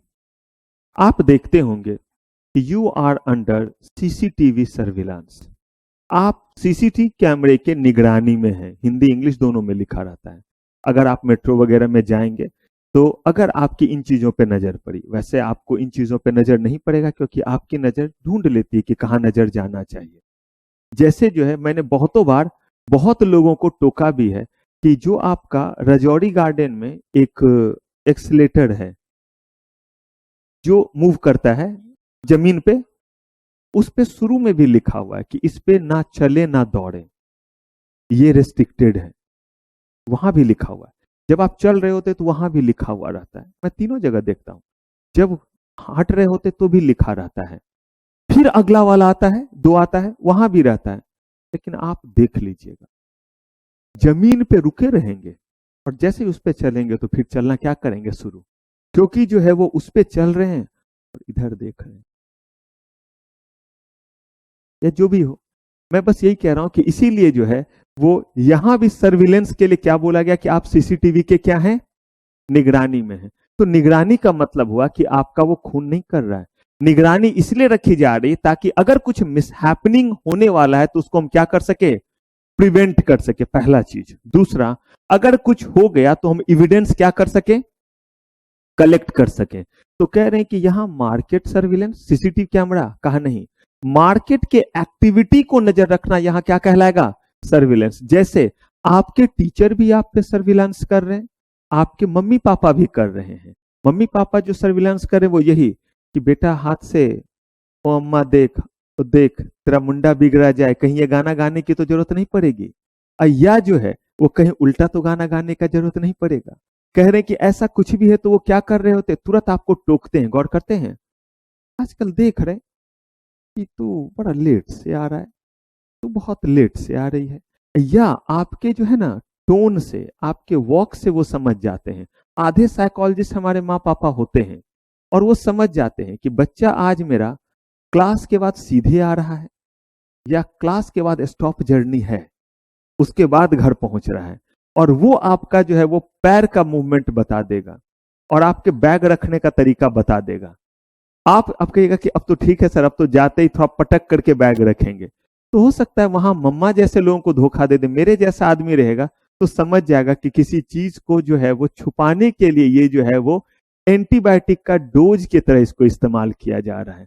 तो एनीवे, अब यहाँ पे जो है वो नॉर्मल सेंस में जो है ऐसे यही है आपका क्या, सर्विलेंस, यानी जो भी एक्टिविटी कहां पे हो रहा है, मार्केट यानी स्टॉक एक्सचेंज। क्या एक्टिविटी स्टॉक एक्सचेंज में हो रहा है? स्टॉक एक्सचेंज में हो रहा है कि शेयर्स खरीदे और क्या किए जा रहे हैं, शेयर का प्राइस किसी का बढ़ रहा है और किसी का कहीं ऐसा तो नहीं कि यहां पे जो है वो ऑपरेटर लगा हुआ है। Operator is a negative word, और इसी में जो है मैं आपको बताऊंगा कि स्टेबलाइजिंग एजेंट के बारे में, जो यही काम करेगा लेकिन वो पॉजिटिव वर्ड है, करेंगे बात, मार्केट मेकर उसको बोलते हैं।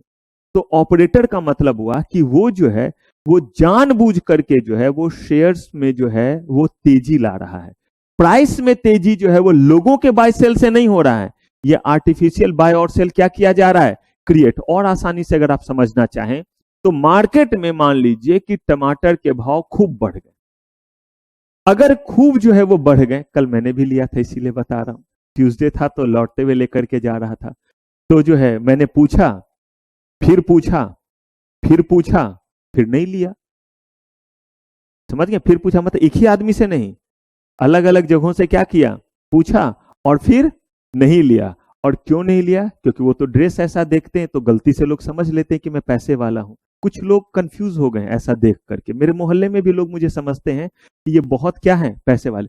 और जितना मैं उल्टा बोलता हूं कि मैं बहुत गरीब आदमी हूं, तो वो उल्टा समझते हैं कि ये बहुत हम्बल है, इसीलिए क्या बोलता है कि ये क्या है, गरीब आदमी है। मैं जो है वो ग्रामीण सेवा और ई रिक्शा से जाता हूं तो वो समझते हैं कि ये क्या है, बहुत डाउन टू क्या है, अर्थ है। मैं बोलता हूं डाउन टू अर्थ नहीं हूं, सही में अर्थ में ही हूं, इसीलिए जो है वो जा रहा हूं। लेकिन वो फिर भी नहीं मानते हैं, तो मैं क्या करूं, छोड़ देता हूं। लेकिन कभी मैंने ऐसा क्लेम किया है कि मैं जो है पैसे वाला हूं? मैंने आपके सामने एकदम चीख चीख के शुरू से ही बता दिया कि ये नहीं कि कहीं आप देख रहे हो कि अरे सर तो जो है वो सब्जी में जो है वो मोल भाव कर रहे हैं, तो ये तो जो बड़े लोगों की निशानी नहीं है।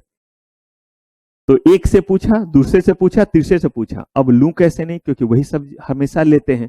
तो उसको बोल रहे हैं कि भैया दाम से नहीं, लेकिन ये बताओ ऐसा क्यों टमाटर आ रहा है, ये कैसे खाएंगे हम लोग? समझ गए लोग, मतलब मेरे क्लास के लोग, बाकी आप तो मेरा क्लास जान रहे हैं, तो कैसे खाएंगे? तो भैया क्या बताएं, देखेंगे ना, कोशिश करेंगे, रहेगा तो हम ला देंगे आपके लिए। अभी ऐसा ही आ रहा है, वो जो ओला गिरा ना, तो इसीलिए थोड़े थोड़े उस पर दाग पड़ गए। अभी कोई भी टमाटर कितना भी अच्छा आप ले लीजिए, चाहे आप 150 रुपए लीजिए या 200 रुपए लीजिए, आपको कहीं ना कहीं थोड़ा ना थोड़ा चोट दिखेगा, हल्का सा ब्लैकिश जैसा। हो गया, अपनी भी इज्जत बच गई और वो भी जो समझ रहा है वही क्या कर लिया। लेकिन मैंने पहले कुछ नहीं बोला, अब जो है वो 3 जगह दाम पूछने के बाद ये, तो मैं यही आपको कह रहा हूं कि मार्केट में ये हुआ कि मार्केट में प्राइस इसलिए बढ़ा क्योंकि बारिश हो गई और फसल क्या हो गया, खराब हो गया। तो this is genuine increase in price, सामान कम आ रहे हैं और लोग जो हैं वो बर्बाद हो रहे हैं कि उन्हें जो है वो क्या करना है, उन्हें जो है वो पनीर मसाला ही खाना है, उन्हें मटर पनीर ही बनाना है, तो वो टमाटर डालेंगे तब क्या होगा, तब वो बनेगा। लेकिन जरा सोचिए, इसी चीज का लोग फायदा उठाने लगे और अब जो है वो मार्केट में सप्लाई हो गया, बैंगलोर वगैरह और साउथ वगैरह से आगे आ जाएगी, कुछ ही दिन में देखिएगा भरना शुरू होगा। अगर उधर से आगे लोकल मार्केट जैसे ही डिस्टॉर्ट होता है, दूर से चीज आना क्या हो जाता है, शुरू हो जाता है, तो प्राइस को कहीं ना कहीं, हाँ वो महंगा होगा लेकिन इससे क्या हो जाएगा, कम होगा। तो अब लोग क्या करेंगे, जानबूझ करके थोड़ा स्टॉक हटा करके रखेंगे। क्यों हटा करके रखेंगे? ताकि अगर बहुत ज्यादा एक बार में आ गया तो फिर प्राइस क्या हो जाएगा। अब मुझे बताइए, आर्टिफिशियल इंक्रीज कर रहे हैं या नहीं कर रहे हैं? तो कहा गया कि प्राइस अगर जेन्युइन बढ़ रहा है या घट रहा है तो हमारे कोई दिक्कत नहीं है मार्केट में, लेकिन ये ऑपरेटर के द्वारा जो है वो आर्टिफिशियली तैयार नहीं किया जाना चाहिए कि भाई पैसे लगाओ और चलो हम लोग लगातार क्या करना शुरू करते हैं, खरीदना शुरू करते हैं और हम लोग फिर क्या करना शुरू करते हैं, बेचना शुरू करते हैं। अब आप कहेंगे कि सर ये पता कैसे चलेगा, तो याद रखिए मैं आपको यहाँ पे सीक्रेट एजेंट बनाने नहीं आया हूं, मेरा काम आपको सीएस बनाना है। उसके लिए आप जो है वो बहुत सारे हमारे पास जांच एजेंसी है, उसका एग्जाम दीजिए और उसको क्वालिफाई कीजिए, और सब दिया हुआ है कि कैसे वो लोग पता करते, एक से एक आईटी टेक्नोलॉजी जिसके जरिए वो देख लेते किस आईपी एड्रेस से कितना ज्यादा शेयर्स क्या किया जा रहा है, खरीदा जा रहा है, और क्या उनका रेगुलर ट्रेड का प्रैक्टिस रहता है। तो दिस मार्केट सर्विलेंस का मतलब हुआ कि हम मार्केट को एब्यूज नहीं करना चाहते, नहीं चाहते कि मार्केट में एब्यूज हो या अनरीजनेबली कोई जो है वो मार्केट के प्राइस को क्या करे, इंक्रीज या मार्केट में कोई फ्रॉडुलेंट एक्टिविटी करे, या मार्केट में कोई इनसाइडर ट्रेडिंग जैसा काम करे, या मार्केट में कोई अनफेयर ट्रेड प्रैक्टिस करे। इसी चीज को रोकने के लिए जो प्रोसेस अडॉप्ट किया जाता है उसको क्या बोलते हैं, मार्केट सर्विलेंस बोलते हैं। और ये कौन करती है, स्टॉक एक्सचेंज का नाम मार्केट है, बीएसई भी अपने स्टॉक एक्सचेंज में लिस्टेड कंपनी के शेयर्स पे निगरानी रखती है, और एनएसई भी। और इसी का वजह है कि आप कभी कभी सुनते हैं कि सर्किट लग गया, कि अब जो है वो आज इस कंपनी के शेयर्स को कोई बाय नहीं कर सकता है, तो वो लगातार निगरानी बनाए रखते हैं इससे पहले कि मार्केट ज्यादा खराब हो जाए। अगर वो देखते हैं कि किसी कंपनी का शेयर्स आज सुबह से अभी तक जो 20% से ज्यादा हाई हो गया, तो वो कहते नहीं अब इस कंपनी के शेयर्स को कोई खरीद बेच नहीं सकता है, थोड़ी देर के लिए रोक देते हैं। यही है मार्केट सर्विलेंस। कभी बाइंग पे रोक लगा देते हैं, कभी सेलिंग पे रोक लगा देते हैं देख करके। कभी कभी ऐसा भी होता है, पता नहीं आप लोगों ने वो सब न्यूज सुना है या नहीं, ब्लैक फ्राइडे, ब्लैक जो है वो मंडे, वो दिन था जिसमें कंपनी के शेयर्स धड़ाम से एकाएक जो है वो सेंसेक्स और निफ्टी बहुत गिर गया।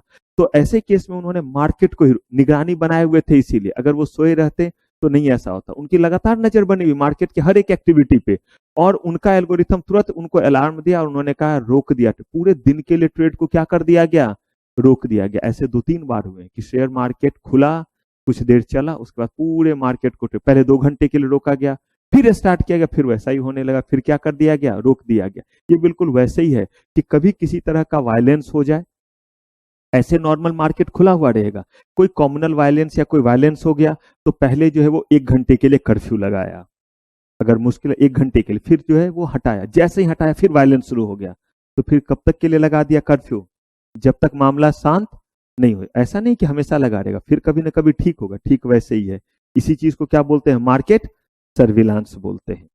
अब इसमें जो है वो देखिए, एक है प्रिवेंटिव सर्विलांस और एक क्या है, पोस्टिव। तो प्रिवेंटिव का मतलब क्या हुआ, पहले कि दुर्घटना ना हो इसके लिए, और एक हुआ कि अगर कोई क्या हो गया, कोई ऐसा ट्रेड हो गया जिसके कारण जो है वो हो गया गड़बड़ी, तो उसके बाद जो है हम लगातार सर्विलांस लगाते कि फिर ये हो तो नहीं रहा है।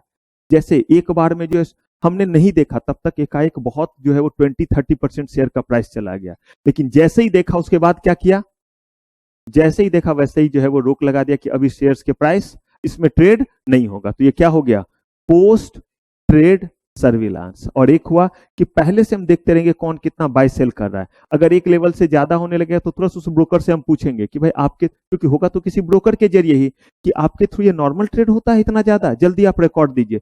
नहीं, हमारे यहाँ तो ये क्लाइंट क्या हमेशा करता है, देखिए तभी ना बोला गया कि अलग अलग लोग के पास अलग अलग ब्रोकर अलग हो, जिनके पास शेयर्स है वो अलग हो, मैनेजमेंट अलग हो, ताकि हम किसी से पूछ सके। वरना एक ही बंदा सब कुछ है तो बोलेगा हाँ मेरे यहाँ से अक्सर ऐसा ट्रेड होता है, ये नहीं बोलेगा कि मैं ही कर रहा हूँ, कि हाँ मेरे पास से अक्सर इतना बड़ा ट्रेड होता रहता है। अब वो पूछा जाएगा उससे कि क्या इस क्लाइंट का ऐसा ही पैटर्न है, तो नहीं, आज तक तो इसने जो है वो 20 रुपया का भी जो है हमें जो है वो कमीशन नहीं दिया होगा, ब्रोकरेज, मतलब उतना कम ट्रेड किया है, और आज पूरे दिन में अभी तक इसका 20 लाख का ब्रोकरेज बन चुका है। तो कहीं ना कहीं अलार्मिंग चीज है या नहीं। और कैसे निगरानी रखें, यही तो निगरानी का पार्ट हो गया।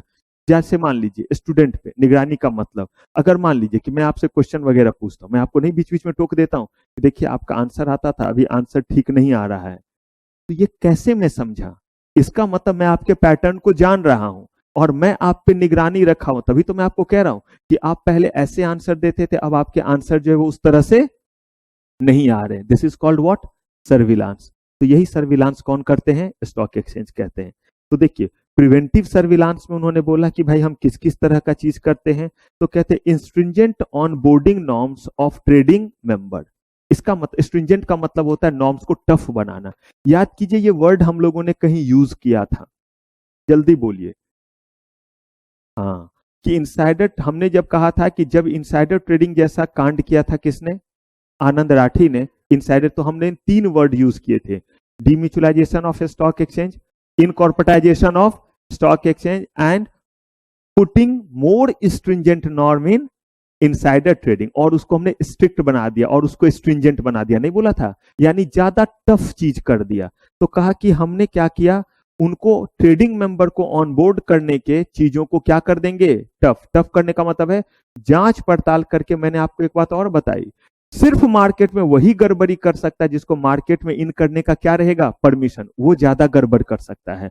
आप और हम इस एरिया में आते हैं, जिसको जितना ज्यादा एक्सेसिबिलिटी है वो अगर कल कोई बेईमान होगा तो उतना ज्यादा नुकसान कर सकता है। मेरा एक्सेसिबिलिटी अनलिमिटेड है, आप देखते हैं मैं इधर भी जा सकता हूं, इधर भी। आप तो इस एरिया में नहीं आ सकते हैं, इस एरिया में आप इसके इधर सिस्टम को छुइएगा ही तो ही अलार्मिंग चीज हुआ कि चाहे किसी भी कारण से आप अगर इधर आते हैं तो इसका मतलब ये आपका जोन ही नहीं है, तो आप क्यों आ रहे हैं? शायद आप हमारा डेटाबेस चुराना चाह रहे हैं, या शायद आप हमारे डेटाबेस के जरिए कहीं कोई चीज भेजना चाह रहे हैं। मतलब सीधा सीधा ये आप पे इल्जाम लगता है क्योंकि आपका ये एरिया नहीं। लेकिन अगर मैं यहाँ पे हूं तो इसका मतलब ये नहीं है। लेकिन हो सकता है, मुझे तो है एक्सेसिबिलिटी, मैं कुछ कर रहा हूं तो भाई मैं तो पढ़ाने वाला काम कर रहा हूं, और इधर से जो है वो शायद, मुझे नहीं पता कैसे डेटा लीक होता है, लेकिन मान लीजिए कर सकता हूं क्योंकि मैं क्या हूं, एक्सेसिबिलिटी है। ठीक वैसे ही बाहर वाला बंदा ज्यादा नहीं कर पाएगा। तो यहां पे कह रहे कि आप क्या कीजिए, स्ट्रिंजेंट कर दीजिए, नॉर्म्स को क्या बना दीजिए, टफ बना दीजिए। किन लोगों के लिए? ये ट्रेडिंग मेंबर। यही ना गड़बड़ी करेंगे या गड़बड़ी करवाएंगे, तो थोड़ा ज्यादा जांच परख करके आए। ये हुआ कौन सा, गड़बड़ी होने के बाद की बात है या प्रिकॉशन है? प्रिकॉशन है कि ऐसे ही ऐसे बंदे को लाइए। Index circuit filter. Index circuit filter का मतलब होता है कि आप जो है वो बेसिकली जो है वो एक लिमिट लगा करके चलिए कि अगर किसी कंपनी के शेयर्स में एक दिन में इतने % से ज्यादा की कमी या बढ़ोतरी हो, इंक्रीज या डिक्रीज हो, तो एक अलार्म आ जाए रेगुलेटरी बॉडी के पास। का बड़ी अच्छी बात है ये सब किसके जरिए हो रहा है? ये सब आपका जो है वो सॉफ्टवेयर के जरिए हो रहा है। तो बोला कि वो सर्किट लगाइए ताकि जो है ऐसा ना हो कि जब 20% चला जाए तभी आप चौंके। उसके बाद तो क्या करना पड़ेगा, ट्रेड रोकना पड़ेगा। लेकिन अगर आपको लग रहा है कि अरे ये 2%, 3%, जैसे ही 2% से ज्यादा आपको लगता है कि नॉर्मल रेंज एक दिन में 1 से 2% है, उससे ज्यादा नहीं है, तो आप वहां पे क्या लगा दीजिए, इंडेक्स सर्किट फिल्टर उसको बोलते हैं।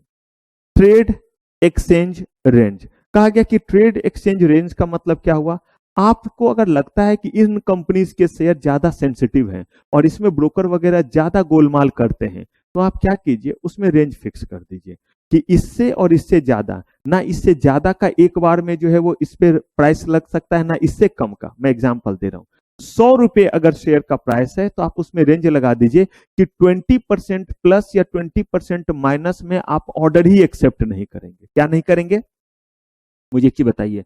एक दिन में प्राइस तब ना आप ज्यादा बढ़ा पाइएगा जब उतने पे पहले ऑर्डर लगाइएगा, या तो खरीदने का या क्या करने का, बेचने का। अगर हम वो ज्यादा सेंसिटिव स्टॉक लगता है तो हम उसमें जो ऑर्डर लगाते हैं, याद है अभी टर्मिनल मैंने ओपन नहीं किया लेकिन ध्यान है आपको, प्राइस जब आप पुट करते हैं तो कोई भी प्राइस आप लगा सकते हैं, लेकिन जैसे कुछ पे लिमिट लगा रहता है। देखिएगा मैं अगर लगा के भी दिखाऊं कुछ कुछ का, तो मुझे याद है, बस ऑर्डर ना लग जाए। तो उसमें आप जैसे ही बहुत ज्यादा लगाइएगा तो लिख देगा कि this is out of the order range.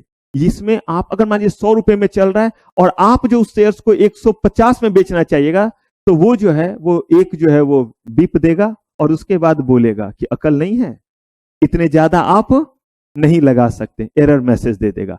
अगर मान लीजिए कि आप जो है वो क्या करना चाहें, ये कब, खरीदने के लिए नहीं, बेचने के लिए। ठीक ऐसे ही खरीदने का 100 रुपए में चल रहा है और आप 30 रुपए में खरीदने का ऑर्डर लगाएंगे, फिर बीप, और फिर उसके बाद क्या देगा, एक मैसेज देगा। चलिए अब यहां आइए, ओवर वैल्यू लिमिटेशन। इसका मतलब क्या होता है कि किसी भी चीज का जो वैल्यू है, अगर वो वैल्यू उससे ज्यादा है तो वो क्या कहलाता है, ओवर वैल्यूएशन, और जो उसका एक्चुअल है उससे कम है तो वो क्या कहलाता है, अंडर वैल्यूएशन। तो कहा कि ना ओवर वैल्यूएशन चीज होना चाहिए और ना क्या होना चाहिए, अंडर वैल्यूएशन। तो उन्होंने कहा कि हम जो है वो ऑर्डर वैल्यू पे लिमिटेशन लगाएंगे और मैक्सिमम ऑर्डर वैल्यू लिमिट हम क्या कर देंगे, अलाउ कर देंगे पर ऑर्डर। इसका मतलब अगर आप बल्क डील नहीं कर रहे हैं तो हम लिमिट लगा देंगे कि एक ऑर्डर इस साइज से ज्यादा बड़ा नहीं हो सकता, यानी कि एक ऑर्डर 5 लाख से ज्यादा का नहीं हो सकता। ये डिपेंड करता है कि किस कंपनी में किस तरह का उनको क्या दिख रहा है, पोजीशन दिख रहा है। कैंसल ऑन लॉग आउट, कह रहे हैं all outstanding order are cancelled. इसका मतलब है कि ऑर्डर जो है वो 3-4 तरीके से लगते हैं। एक, अगर मैंने ऑर्डर लगा दिया तो it will not going to be cancelled till I am going to cancel it. अगर मैंने आज ऑर्डर लगा दिया और मैं खुद कैंसिल नहीं कर रहा हूं तो वो ऑर्डर पड़ा हुआ रहेगा जब तक वो लिमिट नहीं आ जाता है कि वो एग्जीक्यूट हो जाए, अदरवाइज वो पड़ा रहेगा। जैसे मान लीजिए शेयर का प्राइस 100 चल रहा है और मैंने 70 रुपए में खरीदने का ऑर्डर लगा दिया, मेरा वो ऑर्डर पड़ा हुआ रहेगा आज, कल, 2 साल, 5 साल, जब तक मेरा अकाउंट एक्टिव है वो पड़ा हुआ रहेगा, या जब तक कंपनी के शेयर डिलिस्ट नहीं हो जाते तब तक वो पड़ा हुआ रहेगा। दूसरा होता है कि अगर आज मैंने लगाया, इन जनरल जो होता है वो ये कि अगर आज मैंने कोई ऑर्डर लगाया है, उसको स्पेसिफिक ऑर्डर बोलते हैं। अगर मैंने वो कमांड नहीं दिया है तो जनरल ऑर्डर का मतलब आज मैंने लगाया है तो 3:30 तक अगर मेरा ऑर्डर एग्जीक्यूट नहीं हुआ तो ऑटोमेटिकली वो ऑर्डर क्या हो जाएगा। यही चीज ये कह रहे हैं कि अगर इनको लगता है कि बहुत लोगों ने पुराने ऑर्डर लगा करके रखे और इसके कारण मार्केट में अननेसेसरी का कियोस्क क्रिएटेड है। क्या कियोस्क हुआ कि जैसे टमाटर का प्राइस हम सब लोग देख रहे हैं कि बढ़ रहा है, तो अगर कोई बंदा बोलता है कि अगर मैं टमाटर ले आऊंगा तो आप लोग ले लेंगे, हाँ हाँ ले लेंगे, हम तो 120 में भी ले लेंगे, क्योंकि कुछ दिन बाद मिलना भी बंद हो गया क्योंकि ज्यादा लोग लेने लगे, हाँ हम 120 में ले लेंगे, हम 130 में ले लेंगे। तो बोलते कि नहीं, सबका ऑर्डर क्या करो, खत्म करो, क्योंकि लोग लगातार देख रहे हैं कि लोग पहले से 130 और 120 में क्या करके हैं, लगा करके बैठे, तो लोगों के दिमाग से वो सेंटीमेंट जा ही नहीं रहे कि अब इसका प्राइस क्या हो सकता है, कम हो सकता है। ये सब कुछ है क्या, सर्विलांस, और वो भी कौन सा, प्रिवेंट करने के लिए कि ऐसा कुछ हो ना जाए, इसके लिए लॉक कर देंगे। Kill switch, all outstanding order of that trading member are cancelled if trading member execute what, kill switch। kill switch का बेसिकली मतलब हुआ कि आप चाहते हैं कि जितने भी आपके पास ऑर्डर थे, क्योंकि आपके थ्रू आपको लग रहा है कि कहीं कोई मैनिपुलेशन हो रहा है, तो ब्रोकर को आपने ये राइट दिया हुआ है कि एक ही बार ऐसे ऑर्डर को ना किल करने में बहुत टाइम लगता है, हर ऑर्डर में जाना पड़ेगा और उसे क्या करना पड़ेगा, कैंसिल करना पड़ेगा। लेकिन ये एक्सेप्शनल केस में उनको विपन दिया गया कि अगर आपको लगता है कि आपके जरिए ज्यादा जो है वो गड़बड़, क्योंकि आप बिना ब्रोकर के तो ट्रेड कर नहीं सकते हैं, तो ट्रेड का मतलब ये नहीं होता है कि उसी ने ऑर्डर लगाया हुआ, किसी और ने भी अगर ऑर्डर लगाया हुआ है तो उसके पास ये राइट है कि वो किल स्विच दबाएगा। तो मैं अगर कोटक ने अगर किल स्विच दबा दिया तो आज मेरा भी ऑर्डर लगा हुआ है तो वो क्या हो जाएगा, कैंसिल हो जाएगा। तो ये सब किस चीज का तरीका है, प्रिवेंटिव मैकेनिज्म है। ये नहीं कि हर कोई ऐसा करेगा, अगर कोई ऐसा सिचुएशन आएगा तो कंपलसरी। अच्छा, रिस्क रिडक्शन मोड, कह रहे हैं कि limit beyond which order level risk manage shall be initiated instead of trade level. कह रहे हैं कि एक होता है ट्रेड लेवल और एक आपका होता है कि हमने पहले से एक कुशन बना रखा है, एक गैप बना रखा है, और उस गैप में हम क्या करते हैं, रिस्क रिडक्शन मोड। और रिस्क रिडक्शन मोड कहता है कि आप जब भी कोई भी ट्रेड करेंगे तो वो ट्रेड में एक इतने परसेंटेज के बाद जो है वो आपका ट्रेड वैल्यू एग्जीक्यूट नहीं होगा, इतना तक होगा, इसके बाद का ट्रेड वैल्यू एग्जीक्यूट नहीं होगा। अगर कोई बेचना भी चाहेगा तो एक बार में जो है वो 5% से डायरेक्टली नीचे गिरा करके ना खरीद सकता है किसी का शेयर, ना क्या कर सकता है, बेच सकता है। Compulsory close out, compulsory close out का मतलब क्या हो गया, इफ इट रिजल्ट, अगर कोई इनकमिंग ऑर्डर है crossing the margin available with the exchange, तो ऐसे केस में क्या होगा, पार्शली या फुल्ली क्या कर दिए जाएंगे, कैंसिल कर दिए जाएंगे। जैसे आपको जो मार्जिन दे रहा है वो कौन दे रहा है, बोलिए, ब्रोकर। तो ब्रोकर जो मार्जिन दे रहा है तो ब्रोकर को भी कहीं ना कहीं ऊपर से तो लिमिट दिया हुआ है ना स्टॉक एक्सचेंज ने कि इससे ज्यादा का मार्जिन पे मत काम कर लियो। हाँ, अलग अलग लोगों को अलग अलग मार्जिन देता है, लेकिन ब्रोकर का भी ओवरऑल मार्जिन का क्या है, लिमिट है। जो हमारे और आपके पैसे पे, जो मैंने बताया, मेरा भी पैसा उसके पास है, आपका भी, आप इस समय ट्रेड नहीं कर रहे हैं तो आपके वाले पैसे का इस्तेमाल करके मुझे क्या दे रहा है, मार्जिन। लेकिन अगर कहीं आप भी आकर के ट्रेड करने लगे तो आपको क्या बोलेगा कि आपका वाला मार्जिन मैंने उसको दे दिया है, नहीं। तो वैसे केस में कहा गया कि अगर ये अपने लिमिट को क्या करते हैं, क्रॉस, इनका ओवरऑल लिमिट क्या दिया हुआ है, मान लीजिए कि इनके जरिए जो है वो 1 करोड़ रुपए तक का क्या हो सकता है, टोटल ट्रेड लगाया जा सकता है। कितना, 1 करोड़ तक का। इन्होंने जो है वो मान लीजिए कि 99 लाख का कर दिया है, तो अब इनको बोला जाएगा कि 1 लाख बचा है। लेकिन जैसे ये 1 करोड़ को क्रॉस करते इनके सारे मार्जिन ऑर्डर क्या कर दिए जाएंगे, कैंसिल, और सिर्फ वही ऑर्डर इनके रहेंगे जो किस मोड में था, डिलीवरी मोड में। डिलीवरी मोड का मतलब है जिन्होंने मार्जिन पे ट्रेड नहीं किया बल्कि क्या किया, 1 लाख के शेयर के लिए जिन्होंने 1 लाख रुपये दे दिए। किसी भी ऐसा पर्सन का ट्रेड जो 10,000 दे करके लाख का या 10,000 दे करके 50,000 का था, वो सारे ट्रेड क्या हो जाएंगे, कैंसिल। यानी कि ये ब्रोकर के लेवल पे हुआ। ब्रोकर खुद से कर सकता है, लेकिन ये काम कौन करते हैं, स्टॉक एक्सचेंज करते हैं। जब उनको लगता है कि मेरा जो ये ब्रोकर है ये अपने ही लिमिट को क्या करता जा रहा है, क्रॉस करता जा रहा है। ये चीज क्लियर है, दोबारा बोलूं, जल्दी बोलिए, पक्का पक्का? हाँ जी गुप्ता जी। देखिए ये बेसिकली क्या हुआ कि हम जो है वो मार्जिन लगाते हैं, और मार्जिन का मतलब है हमें मार्जिन कौन दिया, ब्रोकर। लेकिन ब्रोकर को कुशन नहीं मिला, ब्रोकर हमें इसीलिए मार्जिन दे दिया कि आपको चाहिए लाख रुपए, और ये सब लोग जो है वो मान लीजिए कि प्रिया जो है वो हो गए ब्रोकर, और ये सब जो है वो इनके पास ट्रेडिंग अकाउंट ओपन किए हुए हैं। अब जो है वो 10,000 जो है इन्होंने जमा किया, 20-30 ऐसे करके जो है इनके पास 50 लाख के आसपास का जो अकाउंट में सबके दिख रहा है। किस कौन से अकाउंट में, ट्रेडिंग कैश अकाउंट जो आप लोगों का है। लेकिन इनके पास सिर्फ कितना है, 10। ये ट्रेड करना चाहते हैं लाख रुपए का। तो प्रिया के पास बाकियों का मिला करके तो बना हुआ है, इन्होंने इनको क्या कर दिया, ट्रेड करा दिया। लेकिन इनको तो ट्रेड करा दिया, लेकिन फिर मुस्कान आएंगे कि मुझे ट्रेड करना है, तो रोक पाएंगे क्योंकि उनका तो अपना पैसा रखा हुआ है। कह रहे कि ऐसे करके टोटल जो इनका लिमिट है उतना कर लेंगे, लेकिन एक समय ऐसा आएगा कि अगर सबने ट्रेड करना शुरू कर दिया तो इन्होंने जो ये 10 टाइम्स मार्जिन दिया था वो पैसा कहां से लाएंगे। तो ऐसे केस में स्टॉक एक्सचेंज ने इनको लिमिट दिया कि इससे ज्यादा का हम आपको कुशन नहीं देते, तो मार्केट अनबैलेंस हो जाएगा, मार्केट को आप बैलेंस नहीं कर पाएंगे। तो ऐसे केस में जितने भी ऑर्डर होंगे इस ब्रोकर के वो क्या हो जाएंगे, कैंसिल। कौन से ऑर्डर, सिर्फ मार्जिन वाले। लेकिन मैं जो ट्रेड कर रहा हूं उसमें कोई मार्जिन मैंने लिया ही नहीं है, लाख रुपया देकर के लाख रुपए का क्या कर रहा हूं। तो ब्रोकर कौन होता है, मेरा ऑर्डर क्या करने वाले, कैंसिल करने वाले। चलिए, फिक्स्ड प्राइस बैंड और डायनेमिक प्राइस बैंड। देखिए फिक्स्ड प्राइस बैंड और डायनेमिक प्राइस बैंड क्या हुआ कि आप जो ये लिमिट लगाते हैं कि 5%, 10%, 20% से ज्यादा का जो है वो एक दिन में प्राइस जो है वो ना जाए, यही हमारा जो है वो कहलाता है बैंड, जिसको हम लोग कहते हैं fix price band and dynamic price band. तो देखिए फिक्स प्राइस बैंड क्या हुआ कि उन्होंने कह दिया कि किसी भी शर्त पे जो है ये आपके प्राइस से 5% ज्यादा नहीं होगा, तो ये फिक्स हो गया। लेकिन उन्होंने कहा कि मार्केट में जो ट्रेड हो रहा है, मार्केट जिस हिसाब से चेंज हो रहा है, उस रेस्पेक्ट में जब आपका इतना परसेंट हो जाएगा तो वो क्या हो गया, dynamic.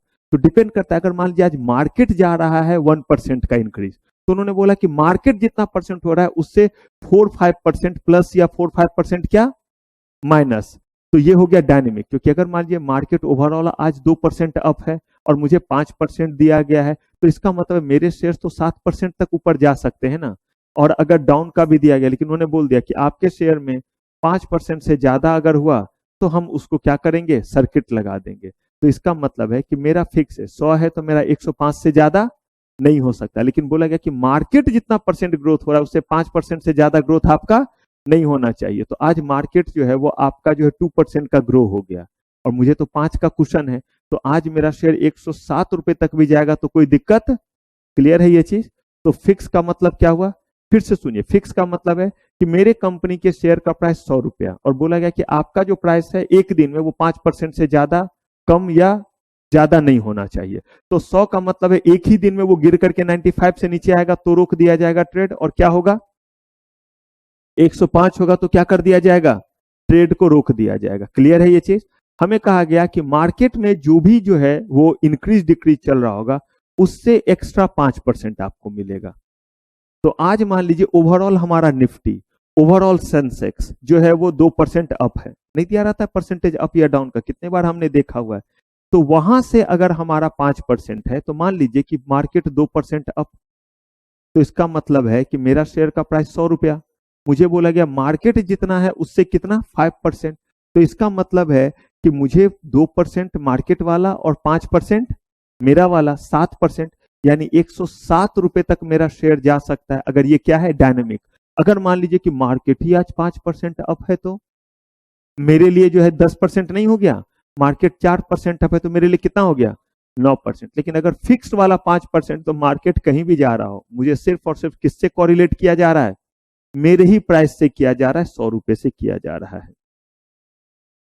Trade for trade settlement, ये जो है आपका is done on trade for trade basis and no netting of is allowed.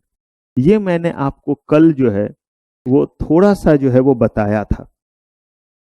देखिए कुछ आप कॉरिलेट कर पाते हैं। ट्रेड फॉर ट्रेड सेटलमेंट, कुछ और बोलूं?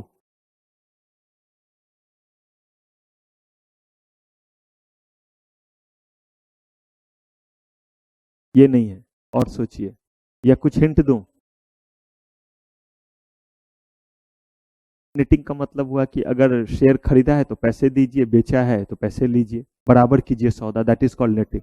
हाँ, वेरी गुड। अगर हमने शॉर्ट सेलिंग किया था तो उस समय नहीं है, तो शॉर्ट सेलिंग से, लेकिन ये बात नहीं है। बहुत अच्छा, वापस लिया मैंने। चलिए, कुछ तो याद था इसलिए फिर वापस भी दे दिया, बहुत अच्छा। हाँ जी निकिता, अच्छा आप तो कहेंगे थे ही नहीं, तो घर से भी नहीं देखे थे? वाह, क्यों भाई, ऐसा तबीयत खराब? बाकी में तो गदर ही मचा देंगे, बाकी का पूछूंगा तो। नहीं बच्चे, एकदम ध्यान से दम लगा दीजिए। अगर सीएस बनना है अच्छा वाला, खूब कमाने वाला, जहां पे डर ना लगे काम करने का, पैसे का नहीं, क्योंकि गरीब आदमी हूं, पैसे वाला मैं नहीं बना सकता, मैं ज्ञान वाला मैं बनाने में आपकी मदद कर सकता हूं, पैसे तो खुद आ जाएंगे। थोड़ा सा याद कीजिए, मैंने बोला था शॉर्ट सेलिंग में जब फंस जाते हैं, किराया जैसा कोई बातचीत किया था। हाँ, ऑटोमेटिक लेंडिंग एंड, ये है basically trade for trade settlement. ये ट्रेड सिर्फ हम इसीलिए कर रहे हैं क्योंकि हमें एक ट्रेड को क्या करना है, सेटल करना है। हमने कोई शॉर्ट सेलिंग कर दिया और हम जो है वो दूसरे से इसीलिए ले रहे हैं क्योंकि हमने जो शॉर्ट सेलिंग किया है उसको हमें क्या करना है, सेटल करना है। तो this is called what, trade for trade settlement. और इसी का दूसरा नाम क्या है, automatic lending and boarding mechanism भी नाम है। चलिए, periodic call option, shifting the securities from continuous to call option method. क्या हुआ ये, पीरियडिक कॉल ऑप्शन। ऑप्शन की जरूरत कब पड़ती है,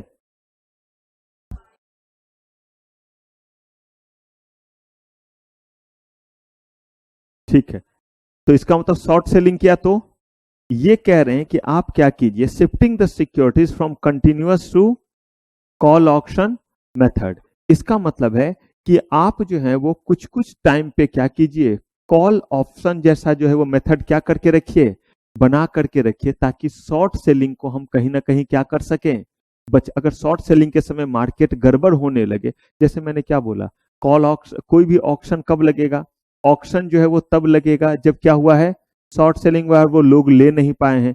इन्होंने बोला कि ये फेनोमेना ही खत्म हो जाएगा कि लोग जो है वो बेचने के लिए नहीं आएंगे, महंगा बेचेंगे, सस्ता बेचेंगे, लेकिन बेचना हमेशा जारी रहेगा। अगर आप क्या करते हैं, अगर आप लोगों के दिमाग से ये हटा देते हैं कि क्या होता रहेगा, कि ये जो है वो आपका जो है वो पीरियडिक बेसिस पे रहेगा, आप क्या कीजिए, रेगुलर बेसिस पर, जो हमारे यहाँ अडॉप्ट भी कर लिया गया, हर दिन मार्केट क्लोज होने के बाद क्या लगता है, ऑक्शन। अब आप उस ऑक्शन में जाइए चाहे क्या कीजिए, नहीं जाइए, लेकिन ऑक्शन का हमने इंतजाम किया कि मार्केट क्लोज होने के बाद क्या रहेगा, 10 से 15 मिनट ऑक्शन, ताकि लोगों के दिमाग में ये रहे कि अगर अभी नहीं हुआ तो क्या क्या होगा, ये बंदा ऑक्शन में तो जाकर के ले ही लेगा। तो इसीलिए लोग रनिंग आवर में ही, यानी कि 3:30 तक ही खरीदने बेचने का काम क्या करते रहेंगे, जारी रखेंगे और करते रहेंगे। र्यूमर वेरिफिकेशन, र्यूमर को क्या कीजिए, वेरीफाई करते रहिए और उस पर क्लैरिफिकेशन दे दीजिए। जैसे आईसीआईसीआई के केस में ऐसा हुआ था, आईसीआईसीआई बैंक का एक बार आया था कि आईसीआईसीआई बैंक जो है वो बैंकरप्ट होने वाली है। सारे लोग एटीएम से पैसा निकालना शुरू, कंपनी के शेयर का प्राइस धड़ाम धुरुम हुआ जा रहा है। तब जो है वो इन्होंने क्या किया था, तुरंत जो है वो इन्होंने सपोर्ट मिला स्टॉक एक्सचेंज से। स्टॉक एक्सचेंज पे भी इन्होंने जो है वो अनाउंस किया अपने टर्मिनल पे कि ऐसा कहीं कुछ नहीं, ये सिर्फ र्यूमर है। और आईसीआईसीआई बैंक जो है 24 आवर अपने ब्रांच को भी ओपन रख रही है, जिसको जितना पैसा विड्रॉ करना है कर सकती है। तो देखिए, लोगों के मन से पहले डर निकालना रहता है। लोगों को डर था कि हम पैसे ही नहीं निकाल पाएंगे, तो देखिए कितना अच्छा अप्रोच अडॉप्ट किया गया। यही अगर हमारा गवर्नमेंट बैंक रहता है तो सर्कुलर जारी होता है, घबराए नहीं, पैसे सुरक्षित हैं। ये वो बोल रहा है जो खुद 500-700 करोड़ का घोटाला कर लिया है। लोगों को सुन के ही डर लग गया कि ये बात बोल रहा है, अब तो गए। तो उसकी जगह कहा गया कि बोलिए नहीं, क्या कीजिए, करके दिखाइए। आपका काम बोलना चाहिए, सिर्फ बात नहीं बोले। तो उसमें उन्होंने क्या किया, बोला एटीएम में लगातार पैसे रख रहे हैं कि कभी कमी ना हो। कभी जैसे ऐसे नॉर्मली भी किसी बैंक का आप जाइए तो कभी कभी एटीएम में पैसा नहीं रहता है, लेकिन उस बीच में उन्होंने बोला कि एक भी ऐसा जो है वो क्या नहीं होना चाहिए, एक भी ऐसा एटीएम नहीं होना चाहिए जिसमें पैसे की क्या हो, कमी। और दूसरा बोला कि रात में भी जो है आप चाहें तो पैसे क्या कर सकते हैं, जो नॉर्मल ब्रांचेज बंद हो जाता है शाम के 4 बजे, कोई 5 बजे, बोला कि सब में विड्रॉवल चलता रहेगा। गवर्नमेंट का भी सपोर्ट मिला, सिक्योरिटी वगैरह सब दिया गया, बस र्यूमर खत्म हो गया।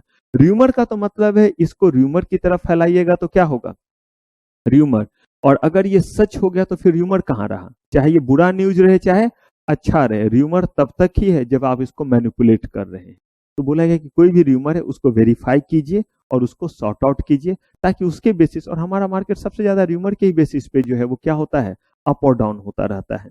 ये जो है वो कौन सा है, पोस्ट ट्रेड सर्विलांस। अब पोस्ट ट्रेड सर्विलांस का मतलब हुआ किसके बाद, ट्रेड के बाद, ट्रेडिंग आवर में नहीं कर रहे हैं, कह रहे हैं एंड ऑफ डे अलर्ट, हर दिन का खत्म हुआ, आज का अलर्ट जारी कर दी कि आज इन कंपनी में जो है इस तरह का क्या देखा गया है, मूवमेंट देखा गया, उसके बेसिस पे एक्शन लेंगे, आज के ट्रेड के बेसिस पे। और अभी तक जो कर रहे थे क्या था, दिन के दौरान बढ़ गया, बंद कर दो इसका ट्रेडिंग, ये हो गया, किल स्विच कर दो। तो ये सब जो है वो उस समय ट्रेडिंग प्रिकॉशन पहले ही ले रहे हैं, होने से पहले।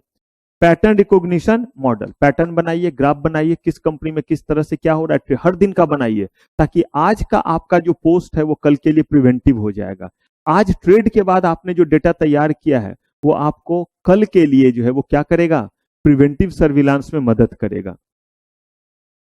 ट्रांजैक्शन अलर्ट फॉर मेंबर, किनके लिए कह रहे हैं कि part of obligation members that alert are downloaded to members under 14 different head, अलग अलग, कि ये किस तरह की चीज को बताता है, खतरा है, यहाँ शॉर्ट सेलिंग का चांसेस है, यहाँ पे जो है इनसाइडर ट्रेडिंग का जैसा, ऐसे हेड बना करके उनको क्या देते हैं, अलर्ट भेजते हैं। किनको, जो भी आपके ब्रोकर वगैरह होते हैं और जो भी आपके क्या होते हैं, ट्रेडिंग मेंबर होते हैं। एक चीज का ध्यान रखिएगा, आप जो पढ़ रहे हैं वो पहले से ही कुछ डिराइव किया हुआ चीज है जिसको पढ़ रहे हैं, और इन चीजों को समझना बस आपका काम है। और इसको समझने में अगर तकलीफ हो तो मैंने आपसे बहुत रिक्वेस्ट किया है, हर कोई हर चीज के लिए नहीं बना होता है। अपना कीमती समय बिल्कुल बर्बाद नहीं करेंगे, तुरंत प्रोफेशन छोड़ देंगे। आप बोलेगा सर ऐसा टीचर नहीं देखा है, भगा रहे हो, मैं भगा नहीं रहा हूं, मैं सिर्फ आपको बता रहा हूं, मेहनत कीजिएगा, हर चीज पॉसिबल है। लेकिन अगर लगे कि ना ये क्या हो रहा है, तो मैं आपको बता दूं, एक रिक्शा वाला भी जीवन जीता है और एक प्रॉपर्टी डीलर भी अरबों रुपया कमाता है, लेकिन उसके पास ये इंफॉर्मेशन नहीं है, इस तरह की चीज की नॉलेज नहीं है। तो जो आप पढ़ रहे हैं वो एक एजुकेटेड चीज आप पढ़ रहे हैं, और एजुकेशन रिक्वायर्ड है इसमें। और आज नहीं, सीएस बनने के बाद जो मेहनत अभी आप कर रहे हैं इससे ज्यादा करना, ये बात ध्यान रखिएगा। अगर वो पसंद है तभी इस प्रोफेशन में रहिएगा, ये मत सोचिएगा कि बस कुछ दिन का मेहनत है, बिल्कुल ही नहीं। आज भी आप जितना पढ़ते हैं उससे ज्यादा मैं पढ़ता हूं, सोच के देखिए, आप जितना पढ़ते हैं उससे ज्यादा मैं पढ़ता हूं। तो इसका मतलब समझिए कि कितना ज्यादा आपको हमेशा क्या करना रहेगा, पढ़ना रहेगा। तो ये सारे चीज है जो आपको जानना, कोई चीज आपने डिराइव नहीं किया। और आपकी रियल कद्र कब होगी, जब आप मार्केट में आएंगे और कोई और चीज आप डिराइव करेंगे, तो ऐसे बंदे बन जाइएगा जो नोबेल और बाकी एरिया में चला गया। तो इन चीजों को समझते वक्त दिक्कत हो आप पूछ सकते हैं, और बिल्कुल ही लगे कि दिमाग खराब हो रहा है, सब कुछ के बाद भी नहीं जा रहा है, जरा सा भी देर नहीं करेंगे, फटाक से प्रोफेशन क्या कर लेंगे, चेंज कर लेंगे। तो ये मैंने बहुत शुरू से भी आपको बताया है। अगर दिक्कत है तो एक बार पूछ के देख, मुझे क्या बताइए, सर्विलेंस आप समझ गए, सर्विलेंस के हो सकता है कि उसमें से 10 पॉइंट है, तो आपको उसमें से 1-2 पॉइंट फिर थोड़ा सा मिस करेंगे, तो इसीलिए तो नोट्स दिया हुआ था कि आप क्या कर सकें, पढ़ सकें। लेकिन इन चीजों को पढ़ते वक्त घबराना नहीं है और ना ही दिमाग कहीं और रखना। यकीन मानिए 10% नहीं, मैं कह रहा हूं 2% का डेविएशन होगा तो क्लास की सिर्फ 30% बातें अब आपको याद रहेगी जो अभी हम पढ़ रहे हैं। और जिस समय मैं नॉर्मल पढ़ा रहा होता हूं उस समय अगर डेविएशन हुआ तो 20% 25% जो है वो नुकसान होगा। लेकिन जब इस तरह का क्लास चल रहा होता है जो ऑलरेडी एक लेवल बिगनर्स राउंड हो गया, ये एक्सपर्ट राउंड में हम लोग हैं, तो ये उन्हीं के लिए है जिनका बिगनर्स राउंड क्या हो चुका है, पूरा हो चुका है, उसके लिए है। क्लियर है तीनों? ये कल को हो सकता है पोस्ट सर्विलेंस का, मुझे बताइए कोई और तरीका नहीं हो सकता क्या? और भी जो प्रिवेंटिव का नहीं हो सकता कोई और तरीका? हमें 4-5 इसलिए याद रखने होंगे क्योंकि एग्जाम में क्या करेगा, पूछ देगा। अदरवाइज ये इंटेलेक्चुअल चीज नहीं है। Risk management in secondary market कहा गया कि सबसे ज्यादा जो है वो रिस्क मैनेजमेंट वाला चीज इंट्राडे में होता है। इंटरडे में इसीलिए थोड़ी राहत है क्योंकि आप क्या करते हैं, आप आज लगाएं तो ऐसा नहीं है कि आपको आज क्या करना पड़ेगा, बेचना ही पड़ेगा, कोई बात नहीं है। कुछ दिन हम क्या करेंगे, इंतजार करेंगे। अभी अभी जैसे आप देखिएगा आईटीसी का शायद है, तकरीबन 1.5 साल पहले ही जो है वो ऐसा था कि बताया गया था, बहुत अच्छे अच्छे एक्सपर्ट ने बताया था, जिनमें से एक मेरे फ्रेंड ही हैं, दिखाऊंगा व्हाट्सएप पे, आज उनका मैसेज भी है। तो वो बहुत बड़े जो हैं वो कहिए पोर्टफोलियो मैनेजर लेवल पे हैं। तो उन्होंने कहा था कि 1.5 ईयर में आईटीसी में पैसे आपके डबल हो जाएंगे, और वो जो है वो हो गया डबल लोगों के। तो फिर मैसेज रहता है कि देखिए, लेकिन वो क्या बोला, 1.5 साल में। और ये खतरे वाले चीज नहीं होते इस तरह का इन्वेस्टमेंट। लेकिन जो बंदे चाहते हैं कि आज लगाया और आज की आज बढ़ जाए, वहां पे उनके पास मार्जिन तो है नहीं, तो क्या होगा, अगर प्राइस बढ़ गया तो अच्छी बात है और कम हो गया तो क्या करना पड़ेगा, उन्हें शेयर लॉस में बेचना पड़ेगा या नहीं बेचना पड़ेगा। और उसमें भी मार्जिन पे कर करके किया है तो और भी ज्यादा क्या हो जाएगा, नुकसान हो जाएगा। तो कहा गया कि सेकेंडरी मार्केट ने यानी कि स्टॉक एक्सचेंज ने कहा है कि जब भी आप इंट्राडे ट्रेडिंग करते हैं तो वहां पे क्या करें, आप रिस्क को मैनेज करने का तरीका है कि या तो आप अपने पास कुशन रखें ताकि मार्जिन को क्या कर सके, मेंटेन कर सके, अदरवाइज फिर आपके लिए लॉस है। ये सिर्फ सुनने वाली चीज है। Risk management measures initiated by home, अब किसके जरिए, सेबी। और देखिए सेबी ने क्या किया है, value at risk based what, margin system. इन्होंने साफ साफ कहा है कि आप जो है कि उन कंपनीज को देखिए जिन कंपनीज के शेयर्स की वैल्यू जितनी है उतने का ही उसको क्या किया जाए, मार्जिन दिया जाए। यानी कि जिस कंपनी में ज्यादा ट्रेड होता है उस पर मार्जिन ज्यादा ज्यादा जो है वो फ्लक्चुएशन होता है, उस पर ज्यादा मार्जिन नहीं होना चाहिए। मतलब अगर मान लीजिए कि पता चलता है कि इस कंपनी का शेयर 20% एक दिन में कम ज्यादा हो जाता है, तो वैसे में 10,000 लेकर के आप लाख रुपए का ट्रेड ना कराएं, क्योंकि इनमें आपको मार्जिन क्या लेना पड़ेगा, ज्यादा। इस कंपनी के शेयर में पूरे दिन में 1% का चेंज आता है, 2% का चेंज आता है, तो उसके लिए जो है वो आप ज्यादा भी मार्जिन दे सकते हैं, यानी कम पैसे रख करके ज्यादा का क्या कर सकते हैं, ट्रेड कर सकते हैं। साथ ही साथ इन्होंने कहा है कि हम जो है वो सर्किट ब्रेकर जैसे चीज का इस्तेमाल करेंगे। ये सब इनिशिएटिव किसके तरफ से है, हमें और आपको बचाने के लिए। उनको पता है कि अगर और ज्यादा गिरता जाएगा और हमें और आपको रोका नहीं गया तो हम और आप क्या करेंगे, लगातार खरीदने बेचने का काम लालच में करते रहेंगे। जो शॉर्ट कर रहा है और शॉर्ट करता जाएगा और नीचे जाएगा और पता चला एक मार्केट जो है वो बैक मारेगा। तो इसीलिए जो है ये कहते हैं कि हम मैकेनिज्म रखेंगे क्या करने का, सर्किट लगाने का, कि बाय और सेल को क्या कर देंगे, रोक देंगे। तो ये किसके तरफ से है, रिस्क को मैनेज करने के लिए, मेजर करने के लिए किसके तरफ से इनिशिएटिव है, सेबी के तरफ से। और यहाँ पे एक देखिए index based market wise circuit breaker, सब कुछ जैसे जैसे हमने पढ़ा है, एक तो इंस्ट्रूमेंट वाइज, और जो आपका यहाँ पे देखते हैं collection of margin on upfront basis. क्या मतलब हुआ, अपफ्रंट पहले से लेकर के रखिए, यानी 1 लाख का दे रहे हैं तो देख करके कीजिए कि इतना जो है पैसा रख करके ही क्या कराएंगे, ट्रेड कराएंगे। साथ में ब्रेकर लगाएंगे कि अगर उतने से ज्यादा का ट्रेड होने लगेगा तो हम क्या कर देंगे, इसमें ना बाय करने देंगे ना लोगों को क्या करने देंगे, सेल करने के लिए देंगे। Automatic deactivation of trading terminal in case of breach of exposure limit, जैसे ही क्रॉस करेगा यानी 1%, कहा गया कि ऑटोमेटिकली क्या हो जाएगा, deactivation of trading terminal. Trading terminal काम ही नहीं करेगा, मैं ऑर्डर लगाऊंगा लेकिन ऑर्डर जो है वो जाएगा नहीं, ये वो डीएक्टिवेशन, जो टर्मिनल मुझे भी दिया गया वो काम नहीं करेगा। यानी कि इनके तरफ से है कि अगर वैल्यू एट रिस्क ज्यादा है तो उस केस में ये सारे वो इंतजाम करेंगे जिससे हमें बचाया जा सके, लेकिन एक लेवल तक ही। जैसे मैंने बोला, मेरे तरफ से हर बार कोशिश कि आपको और बोलूं ऐसे पढ़िए, लेकिन आप देखिएगा एक लेवल आता है, मैं फिर बोलूंगा ठीक है, जो करेंगे उनकी मदद करूंगा, जो नहीं करेंगे उन्हें क्या करूंगा, छोड़ दूंगा। यही चीज सेबी करती है, लगातार बचाने की कोशिश करती है, और लास्ट में जो है वो बोलती है ठीक है, ये आपका डिसीजन है, आप चाहें तो ऐसा कीजिए, हमने तो बचने का सारा क्या कर दिया, आपके लिए इंतजाम किया था। Collecting of margin from institutional client कितने दिन पे, कहा यहाँ T+2 पे नहीं, कितने पे लेंगे, सेफ साइड। मैंने आपको बोला था 2 दिन तक का जो आप देखते हैं टाइम देता है, तो उन्होंने कहा कि इंस्टीट्यूशनल, क्योंकि वो बड़े लेवल पे करते हैं ना, तो उनसे पैसे आने में ज्यादा दिक्कत होगी क्योंकि बड़ा अमाउंट है। तो बोला भले सेटलमेंट होगा T+ कितने दिन पे, लेकिन पैसा का कलेक्शन कितने दिन कर लेना है, आज वाले ट्रेड का पैसा कल किसी भी शर्त पे क्या हो जाना चाहिए, कलेक्ट। और यही मैंने आपको बोला 330 जो मैंने बोला, ये 330 नहीं, रियल में होता है 2 दिन, लेकिन इंस्टीट्यूशन वगैरह को क्या हम बोलते हैं 1 दिन। लेकिन ये जो 2 दिन होता है ये तब जब आपके जो ट्रेडिंग अकाउंट में पैसे हैं तब।